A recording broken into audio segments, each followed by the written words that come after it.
ഹരേ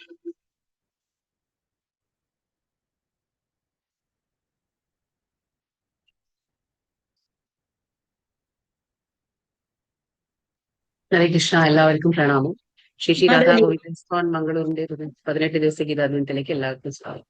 ഓം അജ്ഞാനതിമിരാന്തസ്യ ജ്ഞാനാഞ്ജനശലാക്കയ ചക്ഷുരുന്മിലിതം യേന തസ്മൈ ശ്രീഗുരവേ നമഃ. ശ്രീചൈതന്യമനോഭീഷ്ടം സ്ഥാപിതം യേന ഭൂതലെ സ്വയം രൂപ തദാ മഹ്യം ദദാതി സ്വപദാന്തികം. വന്ദേഹം ശ്രീഗുരോ ശ്രീയുതപദകമലം ശ്രീഗുരും വൈഷ്ണവാംശ ശ്രീരൂപം സാഗ്രജാതം സഗണ രഘുനാഥാന്വിതം ത്വം സജീവം സാദ്വൈതം സാവധൂതം പരിജനസഹിതം കൃഷ്ണ ചൈതന്യദേവം ശ്രീരാധാ കൃഷ്ണപാദാൻ സഗണാ ലളിതാ ശ്രീവിശാഖാന്വിതാംശ്ച. ഹേ കൃഷ്ണ കരുണാ സിന്ധു ദീനബന്ധോ ജഗത്പതേ ഗോപീശ ഗോപികാ കാന്ത രാധാ കാന്ത നമോസ്തുതേ. തപ്ത കാഞ്ചന ഗൗരാംഗീ രാധേ വൃന്ദാവനേശ്വരി വൃഷഭാനുസുതേ ദേവി പ്രണമാമി ഹരിപ്രിയേ.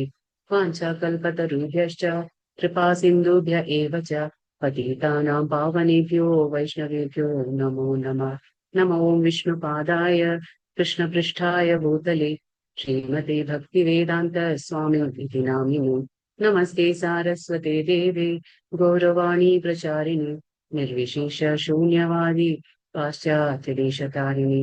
जयो श्रीकृष्ण चैतन्य प्रभु नित्यानन्द श्री अद्वैत गदाधरा श्रीवासादि गौर भक्तवृंद. हरे कृष्णा कृष्ण कृष्णा हरे हरे हरे राम राम राम हरे हरे. हरे कृष्ण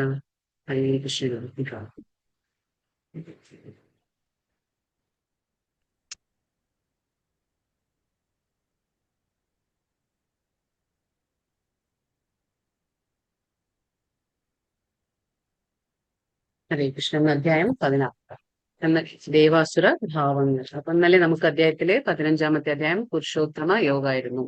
ഭഗവാൻ എന്താണ് ഉപമിച്ചിരിക്കുന്നത്? പുരുഷോത്തമ യോഗത്തില് ഏത് വൃക്ഷമാണ്? വൃക്ഷം. എന്തിനെയാണ് ഉപമിച്ചിരിക്കുന്നത്? അറിയാൽ വൃക്ഷത്തോട് എന്തിനെയാണ് ഉപമിച്ചിരിക്കുന്നത് ഭഗവാൻ? ഭൗതിക പ്രപഞ്ചത്തിനെ, ഭൗതിക ബന്ധങ്ങളെ, പ്രപഞ്ചത്തിലെ ബന്ധങ്ങളെയാണ്, ഭൗതിക ബന്ധങ്ങളെയാണ് അറിയാൽ വൃക്ഷത്തോട് ഉപമിച്ചത്. അപ്പൊ അതിന്റെ ഇലകളൊക്കെ എന്താണ്? വേദജ്ഞൻ എന്ന് പറഞ്ഞ എന്താണ്? ഈ വൃക്ഷത്തെ മനസ്സിലാക്കിയവരെ നമ്മൾ വേദജ്ഞൻ എന്ന് പറയും, അല്ലെ? ഭഗവാൻ പിന്നെ എത്രാമത്തെ ശ്ലോകത്തിലാണ് ഭഗവാൻ പറയുന്നത് ഭഗവാന്റെ അംശങ്ങളാണ്?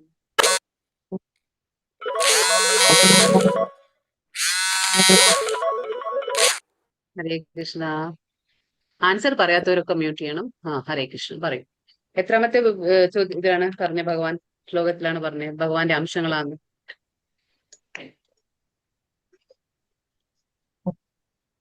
എത്രാമത്തെ ശ്ലോകമായിരുന്നു? 7-ാമത്തെ ശ്ലോകം. മമൈവാംശ ജീവലോകേ, അത് പറഞ്ഞു ഭഗവാൻ 7-ാമത്തെ ശ്ലോകത്തിലാണ് പറഞ്ഞത്. പിന്നെ ഭഗവാൻ 3 കാര്യങ്ങളൊക്കെ ഉപേക്ഷിച്ചു കഴിഞ്ഞാൽ എന്താണ്? ഭഗവാന്റെ സാമ്രാജ്യം, ശാശ്വതമായ സാമ്രാജ്യത്തിലേക്ക് ഏതാണ് പറഞ്ഞു ഭഗവാൻ? മിഥ്യാഭിമാനം, മായാമോഹം, ദുസ്സംസർഗം. ഈ 3. പിന്നെ ദ്വന്ദ്വങ്ങൾ, സുഖദുഃഖങ്ങൾ എന്ന ദ്വന്ദ്വങ്ങൾ ഒഴിഞ്ഞ് പിന്നെ ഭൗതിക തൃഷ്ണയിൽ പെടാതെ നമ്മൾ ഭക്തി സേവനങ്ങൾ അനുഷ്ഠിക്കുമ്പോൾ ഭഗവാന്റെ സാമ്രാജ്യത്തിലേക്ക് നമുക്ക് പ്രവേശനം നൽകും. ഭഗവാൻ ഏത് അഗ്നിയാണെന്ന് പറഞ്ഞു ഭഗവാൻ? ഉദരത്തിൽ ഏതാണ് അഗ്നി? വൈശ്വാനര. ഭഗവാൻ ഏതാണ്? വൈശ്വാനര എന്ന അഗ്നി. ഭഗവാൻ സസ്യങ്ങൾക്ക് ജീവരസം നൽകുന്നു എന്ന് പറഞ്ഞു. എങ്ങനെയാണ്? ചന്ദ്രനിൽ. 2 തരത്തിലുള്ള പുരുഷന്മാരാരെയാണ്? ആരൊക്കെയായിരുന്നു? ക്ഷരങ്ങളും അക്ഷരം. ഭഗവാൻ എന്തിനാണ് പുരുഷോത്തമ എന്ന് വിളിക്കുന്നത്? എന്തുകൊണ്ടാണ് ഭഗവാൻ? ക്ഷരങ്ങൾക്കും അക്ഷരങ്ങൾക്കും അതീതമാണ്, സർവശ്രേഷ്ഠനാണ്. അതീതനായതുകൊണ്ട് 3 കാര്യങ്ങളാണ്. ക്ഷരങ്ങൾക്കും അക്ഷരങ്ങൾക്കും അതീതനാണ്, ഇന്ദ്രിയങ്ങൾക്ക് അതീതനാണ്, സർവശ്രേഷ്ഠനാണ്. അപ്പൊ 3 കാര്യങ്ങൾ കൊണ്ട് നമ്മൾ ഭഗവാനെ പുരുഷോത്തമ എന്ന് വിളിക്കുന്നു, അല്ലെ? അങ്ങനെയൊക്കെ. പിന്നെ ആത്മാ സാക്ഷാത്കാരം ലഭിച്ച ഒരു വ്യക്തിക്കാണ് ഭഗവാന്റെ കാര്യങ്ങളൊക്കെ മനസ്സിലാക്കാൻ കഴിയുക, അല്ലാത്തവർക്ക് ഭഗവാനെ മനസ്സിലാക്കാൻ കഴിയില്ല എന്ന് ഭഗവാൻ പറഞ്ഞു. അപ്പൊ അത് നമുക്കൊരു ജ്ഞാനത്തിന്റെ അകക്കണ്ണുണ്ടെങ്കിലേ ഭഗവാനെ മനസ്സിലാക്കാൻ പറ്റുള്ളൂ, അല്ലാതെ നമുക്ക് ഭഗവാനെ കാര്യങ്ങളൊന്നും മനസ്സിലാക്കാൻ കഴിയില്ല എന്ന് പറഞ്ഞു. അപ്പൊ ഇന്ന് അധ്യായം 16 ദേവാസുര ഭാവങ്ങൾ. ഇവിടെ എന്താ ഭഗവാൻ പറയുന്നുണ്ട്? ശ്രീ ഭഗവാൻ ഉവാച ദേവ ആസുരങ്ങൾ എന്ന് പറഞ്ഞാൽ നമ്മൾ ആദ്യം മനസ്സിലാക്കണം, അതായത് ദൈവികവും പിന്നെ ആസുരികവുമായ ഭാവങ്ങൾ, അതിനെ കുറിച്ചാണ് ഭഗവാൻ പറയുന്നത്. ദൈവികമായിട്ടുള്ളതും ആസുരികമായിട്ടുള്ള കാര്യങ്ങളെ കുറിച്ചാണ് ഇപ്പൊ ഭഗവാൻ പറഞ്ഞു പോകുന്നത്. അപ്പൊ നമുക്ക് നോക്കാം എന്താ പറയുന്നത്.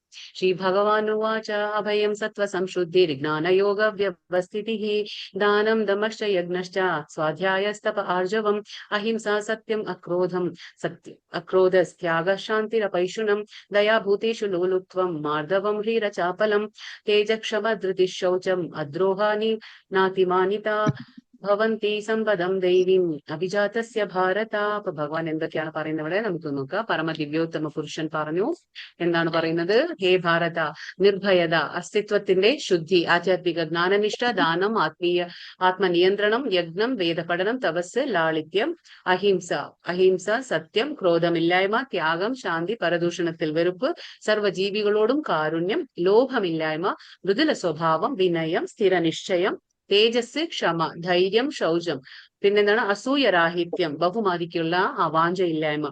ഇതെല്ലാം ദിവ്യ പ്രകൃതിയിൽ അനുഗ്രഹീതരായ ദൈവിക സ്വഭാവമുള്ളവർക്ക് ഗുണങ്ങളാണ്, അവരുടെ ഗുണങ്ങളാണ്. ഇപ്പൊ ഭഗവാൻ ദൈവിക ഗുണങ്ങളെ കുറിച്ച് പറഞ്ഞു തരാണ്.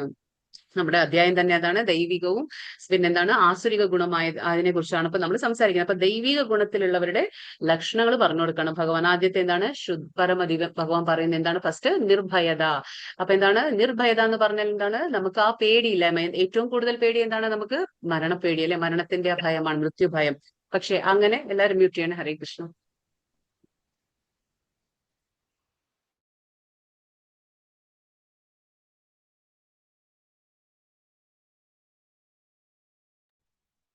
ഇപ്പൊ എന്താണ്? മരണത്തിന്റെ ഭയമാണ്. അപ്പൊ നമുക്ക് ഭഗവാന്റെ ഭക്തിയുടെ സേവനം അനുഷ്ഠിക്കുമ്പോൾ എന്താണ് സംഭവിക്കുക? നമുക്ക് ആ മരണത്തിന്റെ പേടി ഉണ്ടാവില്ല. അപ്പൊ നിർഭയത, അസ്തിത്വത്തിന്റെ ശുദ്ധി എന്ന് പറയുമ്പോൾ അന്തഃകരണം, അതായത് നമ്മുടെ അന്തഃകരണം, മനസ്സും ബുദ്ധിയുടെ ആ ഒരു ശുദ്ധിയാണ് അസ്തിത്വത്തിന്റെ ശുദ്ധി എന്ന് വിളിക്കുന്നത്. പിന്നെ ആധ്യാത്മിക ജ്ഞാനനിഷ്ഠ എന്താണ്? ആധ്യാത്മിക ജ്ഞാനനിഷ്ഠ എന്താണ്? നമ്മളൊരു ആത്മാവാണ്, ശരീരമല്ല എന്നുള്ള ആ ബോധം നമുക്ക് ഉണ്ടായിരിക്കണം. അതിൽ നമുക്ക് നിഷ്ഠ, ദൃഢത, ആ വിശ്വാസത്തിൽ ദൃഢമായി വിശ്വസിച്ച് നമ്മൾ ആ ഭക്തി പുരസരമായിട്ടുള്ള സേവനങ്ങൾ അനുഷ്ഠിക്കുക. പിന്നെ ദാനം, ആത്മനിയന്ത്രണം, നമ്മുടെ മുന്നിൽ എന്ത് പ്രലോഭനങ്ങൾ വന്നാലും നമ്മൾ അതിൽ വീഴാതെ, വഴി തെറ്റാതെ നമ്മൾ ആത്മനിയന്ത്രണം, അതായത് നമ്മുടെ ഇന്ദ്രിയങ്ങളെ നിയന്ത്രിക്കുക. യജ്ഞം, വേദപഠനം.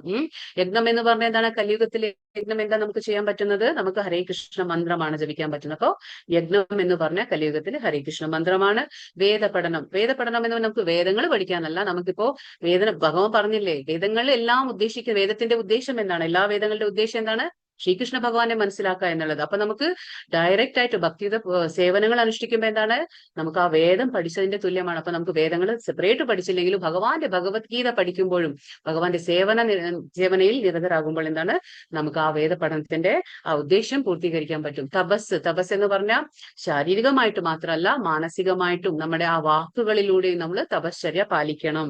ആ ശാരീരവും മാനസികവും പിന്നെന്താണ്? വാക്കിലൂടെ ആ തപശ്ചര്യ, അതാണ് ഓസ്റ്റെറിറ്റി എന്ന് നമ്മൾ പറയും. ലാളിത്യം, സിംപ്ലിസിറ്റി. ലാളിത്യം എന്ന് പറഞ്ഞാൽ വളരെ സിമ്പിൾ ആയിട്ടുള്ള ആ ജീവിതം, വളരെ സിമ്പിൾ ആയിട്ടുള്ള ഒരു ജീവിത ശൈലി. അഹിംസ എന്ന് പറയുമ്പോൾ നമ്മൾ ശാരീരികമായിട്ട് മറ്റുള്ളവരെ ഉപദ്രവിക്കുന്നില്ല, പക്ഷെ അതേപോലെ തന്നെ മറ്റുള്ളവരെ മാനസികമായിട്ടും നമ്മൾ ഉപദ്രവിക്കാൻ പാടില്ല. അതും അഹിംസയിൽ പെടും. സത്യം, നമ്മൾ സത്യസന്ധരായിരിക്കുക, എപ്പോഴും സത്യം മാത്രം പറയുക. ഇതൊക്കെ ദൈവിക ഗുണങ്ങളിൽ വരുന്ന കാര്യങ്ങളാണ് പറയുന്നത്. ക്രോധമില്ലായ്മ. അപ്പൊ ഈ ക്രോധം എങ്ങനെയാ വരുന്നത് നമുക്കറിയാം. നമ്മൾ ആ വിഷയങ്ങളെ കുറിച്ച് ചിന്തിക്കുമ്പോഴാണ്, ഇന്ദ്രിയ വിഷയങ്ങളെ കുറിച്ച് ചിന്തിക്കുമ്പോഴാണ് ക്രോധം വരുന്നത്. ആഗ്രഹം വരും, ആഗ്രഹം നടക്കാതെ വരുമ്പോൾ ക്രോധം വരും. അപ്പൊ നമുക്ക് ആ ക്രോധം ഇല്ലാണ്ടാക്കണമെങ്കിൽ നമ്മൾ നമ്മുടെ ഇന്ദ്രിയങ്ങളെ നിഗ്രഹിച്ചിരിക്കണം. അപ്പൊ പിന്നെ ത്യാഗം, അതൊരു വേണ്ടുന്ന കാര്യം. നമുക്ക് ത്യാഗം എന്ന് പറഞ്ഞാൽ നമുക്ക് ഭഗവാന്റെ കാര്യങ്ങൾ, ഭക്തിപുര പുരസര സേവനങ്ങൾ അനുഷ്ഠിക്കുമ്പോൾ എത്രയോ സമയത്ത് നമുക്ക് ഇഷ്ടമുള്ള കാര്യങ്ങളൊക്കെ നമ്മൾ ത്യാഗം ചെയ്യേണ്ടി വരും. അത് ആർക്ക് വേണ്ടിയിട്ടാണ് നമ്മൾ ചെയ്യുന്നത്? ഭഗവാന് വേണ്ടിയിട്ടാണ്. അപ്പൊ അത് ത്യാഗം. ശാന്തി. പിന്നെ എന്താണ്? ദൂഷണത്തിൽ വെറുപ്പ്. അതായത് പരദൂഷണം എന്തുകൊണ്ടാണ് ചെയ്യാൻ പാടില്ല? അതായത് നമ്മൾ മറ്റുള്ളവരെ കുറ്റം പറയുമ്പോൾ, നമ്മൾ മറ്റുള്ളവരത് ചെയ്തോ ചെയ്തില്ലേ അത് വേറെ കാര്യം, പക്ഷെ അവർ ചെയ്തിട്ടുണ്ടെങ്കിലും അവരുടെ കുറ്റം നമ്മൾ മറ്റൊരാളോട് പറയുമ്പോൾ എന്താ സംഭവിക്കുക? അവിടെ അവരുടെ പാപത്തിന്റെ, അവർ ചെയ്ത കൃത്യത്തിന്റെ, ആ കർമ്മത്തിന്റെ ഒരു പങ്ക് നമുക്കും കൂടി ലഭിക്കുകയാണ്. അതുകൊണ്ട് പരദൂഷണത്തിൽ നമുക്ക് വെറുപ്പുണ്ടായിരിക്കണം. അതാണ്, ആരെയും കുറിച്ച് നമ്മൾ ഇത് ചെയ്യാൻ പാടില്ല. പിന്നെ സർവ്വജീവികളോടും കാരുണ്യം. കാരണം നമ്മൾ എല്ലാ നമുക്കിവിടെ ഭൂമിയിൽ ജീവിക്കാൻ മനുഷ്യന്മാർക്ക് മാത്രമല്ല അവകാശം, എല്ലാ ജീവികൾക്കും തുല്യ അവകാശമാണ്. അത് നമ്മൾ മനസ്സിലാക്കിക്കൊണ്ട് സർവ്വജീവികളോടും കാരുണ്യം കാണിക്കുക. അൺനെസസറി, അനാവശ്യം നമ്മൾ ആരെയും ഉപദ്രവിക്കാതിരിക്കുക. വിനയം, ഏറ്റവും വേണ്ടുന്ന ക്വാളിറ്റി എന്താണ്? വയസ്സിൽ മുതിർന്നവരെ കാണുമ്പോഴും ആ മാതാപിതാക്കളോടും എല്ലാവരോടും നമുക്ക് എന്താണ്? വിനയം ഉണ്ടായിരിക്കണം. ഗുരുക്കന്മാരോടും എല്ലാം. സ്ഥിര നിശ്ചയം, നമ്മൾ ഒരു കാര്യം ഏറ്റെടുത്തു കഴിഞ്ഞാൽ അതിൽ സ്ഥിരമായ ഒരു നിശ്ചയം. ഇപ്പൊ നമ്മൾ ഭക്തിപുരസരം സേവൻ അനുഷ്ഠിക്കണം ഭഗവാൻ എന്ന് വെച്ചാൽ അതിൽ നമുക്ക് സ്ഥിരമായ ഒരു നിശ്ചയം നമുക്ക് ഉണ്ടായിരിക്കണം. തേജസ്, തേജസ് എവിടുന്ന വരിക? നമുക്കറിയാം. തേജസ് വരണമെങ്കിൽ അതെന്താണ്? ആ തേജസ് ജ്ഞാനം കൊണ്ടുള്ള തേജസ് ആയിരിക്കണം. അത് ഭഗവാന്റെ കാര്യങ്ങൾ നമുക്ക് മനസ്സിലാക്കുമ്പോഴുള്ള ആത്മീയ പ്രഭ എന്ന് പറയും. തേജസ് എന്ന് പറഞ്ഞാൽ ആത്മീയ പ്രഭ. പിന്നെ ക്ഷമ, ധൈര്യം. ക്ഷമ ഉണ്ടായിരിക്കണം. നമുക്ക് എല്ലാ കാര്യത്തിലും ധൈര്യം ഉണ്ടായിരിക്കും. ഭഗവാന്റെ ഭക്തന്മാർക്ക് എന്താണ്? പേടിക്കേണ്ട ആവശ്യമില്ല. കാരണം എല്ലാം പരിപാലിക്കുന്നത് അവനാകുമ്പോൾ അവൻ എല്ലാ കാര്യങ്ങളും ശ്രദ്ധിച്ചോളും. പിന്നെ ശൗചം, ശൗചം എന്ന് പറയുമ്പോൾ ബാഹ്യമായിട്ടും ശുദ്ധീകരിക്കണം നമ്മുടെ ശരീരത്തെ, അതേപോലെ ആന്തരികമായിട്ടും നമ്മൾ, അതായത് നമ്മൾ ഹരേ കൃഷ്ണ മന്ത്രം എല്ലാം ജപിച്ച് ഭഗവാന്റെ കാര്യങ്ങൾ, ആത്മീയ കാര്യങ്ങളൊക്കെ ചെയ്യുമ്പോൾ ആന്തരിക ശൗചം നടക്കും. പിന്നെ അതേപോലെ അസൂയരാഹിത്യം, മറ്റുള്ളവരിൽ നിന്ന് നമുക്ക് അസൂയ ഉണ്ടാകാൻ പാടില്ല. കാരണം നമുക്ക് അരിഷഡ് വർഗങ്ങളിൽ ഒന്നാണ് അസൂയ. കാമ, ക്രോധ, ലോഭ, മോഹ, മത, മാത്സര്യ. മാത്സര്യ എന്ന് പറഞ്ഞാൽ അസൂയ. അസൂയ ഇല്ലാതിരിക്കുക. ബഹുമതിക്കുള്ള വാഞ്ചയില്ലായ്മ, അതായത് നമ്മൾ എന്തെങ്കിലുമൊക്കെ ചെയ്യുമ്പോൾ മറ്റുള്ളവർ നമ്മളെ അംഗീകരിക്കണം, മറ്റുള്ളവർ നമ്മളെ ബഹുമാനിക്കണം എന്നുള്ള അതൊക്കെ പ്രതീക്ഷകളൊന്നും ഇല്ലാതെ നമ്മൾ നമ്മുടെ കർമ്മങ്ങൾ ചെയ്യുക. ഒന്നും എക്സ്പെക്ടേഷൻ, അത് ആ പ്രതീക്ഷകൾ ഉണ്ടാവാൻ പാടില്ല. ഇതെല്ലാം ദിവ്യപ്രകൃതിയാൽ അനുഗ്രഹീതരായ ദൈവീകതയുള്ളവർക്കുള്ള ഗുണങ്ങളാണ്. അപ്പൊ ഭഗവാൻ ഇതൊക്കെ പറഞ്ഞത് എന്താണ്? ദൈവീകതയുള്ള ഗുണങ്ങൾ. അത് ആരാണോ ദൈവികതയിലുള്ളത് അവർക്കുള്ള ഗുണങ്ങളാണ് ഇപ്പൊ ഭഗവാൻ ഇത്രയും പറഞ്ഞത്. അപ്പൊ ഇത് അധ്യായം തന്നെ ദൈവികവും ആസുരവുമായിട്ടുള്ള ഭാവങ്ങളെ കുറിച്ചാണല്ലോ പറയുന്നത്. അതാണ്, അതിനെ കുറിച്ചാണ് പറയുന്നത്. ഇനിയിപ്പോ ഇവിടെ ദമ്പോ ദർപ്പോ വിമാനശ്ച ക്രോധ പാരുഷ്യമേവ ച അജ്ഞാനം ച വിജാതസ്യ പാർത്ഥ സമ്പദമാസുരീം. ഹേ പാർത്ഥ, ഗർവം, അഹങ്കാരം, അഭിമാനം, ക്രോധം, പാരുഷ്യം, അജ്ഞാനം എന്നിവ ആസുര ഗുണങ്ങളാണ്. ഇപ്പൊ എന്താണ് ആസുര ഗുണങ്ങൾ? എന്തൊക്കെയാണ് പറയുന്നത് ഇവിടെ? ഗർവം, ഗർവം. പിന്നെ ദർപ്പ എന്ന് പറഞ്ഞാൽ ദമ്പോ ദർപ്പ. ദമ്പ എന്ന് പറഞ്ഞ എന്താണ്? ആഡംബര പ്രദർശനം. അതായത് ഇപ്പോ അവർക്ക് കുറച്ച് വിദ്യാഭ്യാസമോ കുറച്ച് സമ്പത്തോ സൗന്ദര്യമോ എന്തുണ്ടെങ്കിൽ അതിനെ മറ്റുള്ളവർക്ക് അത് പ്രദർശനം വെക്കാൻ, അല്ലെങ്കിൽ മറ്റുള്ളവർക്ക് കാണിച്ചു കൊടുക്കാൻ ആ ഒരു മനോഭാവം. പിന്നെ ഗർവം ഉണ്ടായിരിക്കുക, അഹങ്കാരം ഉണ്ടായിരിക്കുക, അഭിമാനം. അഭിമാനം എന്ന് പറഞ്ഞാൽ നല്ല അഭിമാനമല്ല, മിഥ്യ അഭിമാനം. ഞാനാണ്, ഞാൻ, എന്റെ, എനിക്ക് എന്നുള്ള ആ ഒരു അഭിമാനം. ഞാൻ കാരണം, എനിക്ക്, എന്റെ എന്നുള്ള ആ ഒരു അഭിമാനം, മിഥ്യ അഭിമാനം. ക്രോധം, ക്രോധം എന്ന് പറഞ്ഞാൽ ദേഷ്യം. അപ്പൊ ദേഷ്യം എവിടുന്ന വരുന്നത്? കാമത്തിൽ ാണ് നമുക്കറിയാം ക്രോധം വരുന്നത്, അല്ലെ? കാമം. കൃഷ്ണൻ പറഞ്ഞില്ല അർജുനനോട്, കൃഷ്ണനോട് അർജുനൻ ചോദിക്കില്ലേ, ചില സമയത്ത് നമുക്ക് വേണ്ട എന്ന് പറഞ്ഞാൽ ചില കാര്യങ്ങൾ നമ്മൾ ചെയ്തു പോകും. എന്തുകൊണ്ടാണ്? ക്രോധം. പക്ഷെ ആ ക്രോധം എവിടുന്നാ വരുന്നത്? കാമയേഷ ക്രോധയേഷ രജോ ഗുണ സമുദ്ഭവ. കൃഷ്ണൻ പറയുന്നുണ്ട് നമ്മുടെ കാമം, അടക്കാനാവാത്ത കാമം മൂലം ക്രോധം ഉത്ഭവിക്കും. ആ കാമം എവിടുന്ന് വരുന്നു? നമ്മൾ ഇന്ദ്രിയ വിഷയങ്ങളെ കുറിച്ച് ചിന്തിക്കുമ്പോൾ. അപ്പൊ ഇതൊക്കെയാണ്. പാരുഷ്യം എന്ന് പറഞ്ഞാൽ കടുപ്പമായിട്ടുള്ള വാക്കുകൾ ഉപയോഗിക്കുക, അതായത് കരുണയില്ലാത്ത കഠിനമായ വാക്കുകൾ ഉപയോഗിക്കുക. നമ്മൾ മറ്റുള്ളവർക്ക് അത് വിഷമം തോന്നോ, വേദനിപ്പിക്കോ അവരെ, അതൊന്നും നമ്മൾ ചിന്തിക്കില്ല. നമ്മൾ പാരുഷ്യമായിട്ടുള്ള, അതായത് കടുപ്പമേറിയ, അതായത് കരുണയില്ലാത്ത വാക്കുകൾ ഉപയോഗിക്കുക. അജ്ഞാനം, ജ്ഞാനമില്ല. ഈ ആസുര സ്വഭാവത്തിൽ എന്താണ് അവിടെ? ജ്ഞാനം ഉണ്ടായിരിക്കില്ല എന്നിവ ആസുര ഗുണങ്ങളാണ്. ഇതൊക്കെ ഭഗവാൻ പറഞ്ഞു കൊടുക്കാണ്. ചിലരെങ്ങനെയാന്ന് വെച്ചാല് ആദരിക്കപ്പെടാൻ അർഹത ഉണ്ടാവില്ല, ബഹുമാനിക്കപ്പെടാൻ അർഹത ഉണ്ടാവില്ല. പക്ഷെ എങ്കിലും അവരെന്താണ്? ആദരിക്കപ്പെടാനും ബഹുമാനിക്കപ്പെടാനൊക്കെ ആഗ്രഹിക്കും. ഇതൊക്കെയാണ് പറയുന്നത്. അതൊക്കെയാണ് അവർക്കുള്ള ലക്ഷണങ്ങളെ കുറിച്ച് പറയാണ് ഭഗവാൻ. ദൈവീ സമ്പദ് വിമോക്ഷായ നിബന്ധായ സുരീമത മാഷുച സമ്പദം ദൈവീം അഭിജാതോസി പാണ്ഡവ. അപ്പൊ ഭഗവാൻ പറയുന്നു അഭൗതിക ഗുണങ്ങൾ മുക്തി സാധകങ്ങളും അസുര ഗുണങ്ങൾ എന്താണ്? ബന്ധന കാരണങ്ങളുമാണ്. ഇപ്പൊ അഭൗതിക ഗുണങ്ങൾ എന്ന് പറഞ്ഞ എന്താണ്? അത് ഭൗതികമായിട്ടുള്ള ഗുണങ്ങളല്ലാത്തത്. അപ്പൊ ഭൗതിക ഗുണങ്ങൾക്കും അതീതമായിട്ടുള്ളത് എന്താണ്? അത് നമ്മുടെ അത് ദൈവിക ഗുണങ്ങളാണ്. അതൊക്കെ ദൈവിക ഗുണം. ആ ഗുണങ്ങൾ എന്താണ്? നമ്മുടെ മുക്തി സാധകങ്ങളാണ്. അതായത് നമുക്ക് മുക്തി വേണമെങ്കിൽ നമുക്ക് ഏത് ഗുണം ഉണ്ടായിരിക്കണം? നമുക്ക് ദൈവിക ഗുണങ്ങൾ നമുക്ക് ഉണ്ടായിരിക്കണമെങ്കിലേ നമുക്ക് ആ മുക്തി ലഭിക്കുള്ളൂ. അപ്പൊ അത് അതിന്റെ സാധകങ്ങളാണ്. പിന്നെ ആസുര ഗുണങ്ങളോ? ആസുര ഗുണങ്ങൾ നമ്മളെ ഇവിടെ വീണ്ടും വീണ്ടും ബന്ധിപ്പിച്ചു വെക്കാണ്, ബന്ധന കാരണങ്ങളാകുന്നു. പാണ്ഡുനന്ദൻ ആരാണ്? അർജുന. അർജുനോട് പറയാണ് ദൈവിക ഗുണങ്ങളോടെ പിറന്നവനായതുകൊണ്ട് നീ ദുഃഖിക്കേണ്ട. ഭഗവാൻ പറയുന്നു അർജുനന് പേടിക്കാനില്ല. കാരണം എന്താണ്? അർജുനൻ ഏത് ഗുണത്തിലാണ്? അർജുനൻ ദൈവീക ഗുണസമ്പന്നനാണ്. അതുകൊണ്ട് അർജുനോട് പറയണ ഭഗവാൻ നീ പേടിക്കൊന്നും വേണ്ട. പക്ഷെ ശത്രുവിന് നേരെ അമ്പെയ്യുക എന്നുള്ളത് എന്താണ്? അത് ദിവ്യമായ ഒരു ഗുണമാണ്, അതായത് ദിവ്യമായ ഒരു കർമ്മമാണ്. പക്ഷെ ആ ദിവ്യ കൃത്യത്തിൽ നിന്ന് പിന്മാറുമ്പോൾ അർജുനൻ, അത് ദിവ്യമായ കാര്യമാണ്. കാരണം അധർമ്മം ജയിക്കാൻ പാടില്ല, ധർമ്മം ജയിക്കണം. അപ്പൊ അർജുനൻ ഒരു ക്ഷത്രിയൻ എന്ന പോലെ ആ യുദ്ധം ചെയ്യുമ്പോൾ അതൊരു ദിവ്യ കൃത്യമാണ്, ദിവ്യ കർമ്മമാണ്. നേരെ മറിച്ച് അതിൽ നിന്ന് പിന്മാറുകയാണെങ്കിൽ, അതിൽ നിന്ന് ഇപ്പൊ അർജുനൻ പിന്മാറുകയാണെങ്കിൽ അതെന്താണ്? ആസുരിക ഗുണമായി തീരും. അതുകൊണ്ടാണ് ഭഗവാൻ പറയുന്നത്, നീ ദൈവീക ഗുണത്തിൽ പിറന്നവനാണ്, അതുകൊണ്ട് നീ ഒന്നും പേടിക്കേണ്ട ആവശ്യമൊന്നുമില്ല, നീ ദുഃഖിക്കേണ്ട. അപ്പൊ അർജുനന് വിഷാദിക്കേണ്ട യാതൊരു ആവശ്യവും ഇല്ല. ഇപ്പൊ കുരുക്ഷേത്ര യുദ്ധത്തിൽ നമ്മൾ ദൈവിക ഗുണം എന്ന് പറഞ്ഞ അർജുനന് ദൈവിക ഗുണം ഉള്ളതുകൊണ്ടല്ലേ മറ്റുള്ളവരെ കാണുമ്പോൾ ആ വധിക്കാൻ തോന്നുന്നില്ല, അവരോട് യുദ്ധം ചെയ്യാൻ തോന്നുന്നില്ല, നല്ല ഗുണത്തിന്റെ ഉടമയായതുകൊണ്ടാണ്. നേരെ മറിച്ച് ദുര്യോധനുണ്ട്, ഏതൊരു രീതിയിലും അധർമ്മത്തിലും എനിക്ക് ജയിക്കണം, എനിക്ക് ജയിച്ചാൽ മാത്രം മതി. അപ്പൊ അതെന്താണ്? ആസുരിക ഗുണമാണ് പറയുന്നത്. അപ്പൊ അധർമ്മം ജയിക്കാൻ പാടില്ല. അതുകൊണ്ട് ഇപ്പൊ അർജുനനോട് പറഞ്ഞു കൊടുക്കാണ്, നീ ദൈവിക ഗുണമുള്ള ആളാണ്, പേടിക്കേണ്ട ആവശ്യമൊന്നും ഇല്ല എന്ന് ഭഗവാൻ പറഞ്ഞു കൊടുക്കാണ്. ദൗ ഭൂതസർഗോ ലോകേസ്മിൻ ദൈവാസുര ഏവ ച ദൈവോ വിസ്തരശ പ്രോക്ത ആസുരം പാർത്ഥ മേ ശൃണു. ഹേ പാർത്ഥ, ഈ ലോകത്തിലുള്ള എല്ലാ സൃഷ്ടികളും ആസുരം ദൈവികം എന്നീ രണ്ട് വിഭാഗങ്ങളിൽ ഒന്നിൽ പെടും. അപ്പൊ ഞാൻ ദൈവിക ഗുണങ്ങളെ പറ്റി വിസ്തരിച്ചു പറഞ്ഞുവല്ലോ, ഇനി ആസുര ഗുണങ്ങളായവയെ വിവരിക്കാം. അപ്പൊ ഭഗവാൻ പറയുന്നു, ഈ ഭൗതിക പ്രപഞ്ചത്തിൽ എന്തുണ്ടെങ്കിലും അതെന്താണ്? രണ്ട് രീതിയിൽ, അതായത് ഒന്നല്ലെങ്കിൽ ദൈവിക ഗുണത്തിൽ പെടും, അല്ലാന്നുണ്ടെങ്കിൽ നമ്മൾ ആസുരിക ഗുണത്തിലുണ്ടാവും. അപ്പൊ ഏതെങ്കിലും ഒരു ഗുണത്തിലാണ് നമ്മൾ നിൽക്കുന്നത്. അപ്പൊ അതിനെ കുറിച്ച് ഇപ്പൊ ഭഗവാൻ പറയുന്നു, ഞാനിപ്പോ ഇതുവരെ ഞാൻ എന്ത് പറഞ്ഞു? ദൈവിക ഗുണത്തെ കുറിച്ച് പറഞ്ഞു. അപ്പൊ ഞാൻ ആസുരിക ഗുണത്തെ കുറിച്ച് പറഞ്ഞു തരാം, വിവരിച്ചു തരാം. കാരണം ഈ ദൈവിക ഗുണങ്ങളുള്ള ആൾക്കാർ എന്താ ചെയ്യുക? അവരൊക്കെ എന്താണ്? എപ്പോഴും ഒരു നിയന്ത്രിത ജീവിതമായിരിക്കും അവരുടേത്. അപ്പൊ അവരെപ്പോഴും എന്താ പറയാ, ആധികാരികമായിട്ടുള്ള ധർമ്മഗ്രന്ഥങ്ങളെ, ആ ഗ്രന്ഥങ്ങളുടെ വെളിച്ചത്തിലായിരിക്കും അവരുടെ ജീവിതത്തെ ചിട്ടപ്പെടുത്തുന്നത്. അവർ അങ്ങനെ ആയിരിക്കും അവരുടെ ഒരു ജീവിത പ്രവൃത്തികൾ. അതാണ് ഈ ദൈവിക ഗുണത്തിലുള്ള ആൾക്കാരുടെ കാര്യങ്ങൾ. കാരണം അവർക്ക് നിയമങ്ങൾ, ധർമ്മശാസ്ത്രങ്ങൾ എന്ത് പറയുന്നുണ്ട്? യമ എന്ന് പറഞ്ഞാൽ എന്താണ്? അനുസരിക്കേണ്ട ചില നിയമങ്ങളൊക്കെ. നിയമ എന്ന് പറഞ്ഞാൽ എന്താണ്? പരിശീലിച്ചെടുക്കേണ്ട ചില ശീലങ്ങളൊക്കെ.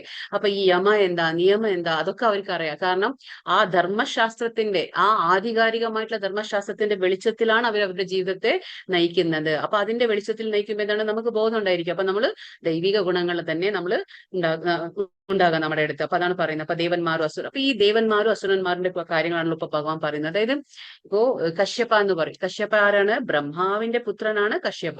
ബ്രഹ്മാവിന്റെ പുത്രൻ കശ്യപ. കശ്യപന് ഒരുപാട് പേര് ഭാര്യമാരുണ്ട്. അതിൽ ഒരാള് ദിതി എന്ന് പറയും. അപ്പൊ ദിതിയുടെ പുത്രന്മാർ ആരാണ്? ദൈത്യന്മാർ. നമ്മൾ അസുരന്മാർ എന്ന് വിളിക്കുന്നത് ആരാണ്? ദിതിയുടെ പുത്രന്മാർ. അതിഥിയുടെ പുത്രന്മാരെല്ലാം ദേവന്മാരും. അങ്ങനെയാണ്. അപ്പൊ നമ്മൾ മനസ്സിലാക്കാൻ വേണ്ടി പറഞ്ഞത്. പ്രവൃത്തിം ച നിവൃത്തിം ച ജനാനാ വിദുരാസുരഃ ന ശൗചം നാപി ചാചാരോ ന സത്യം തേഷു വിദ്യത്തെ.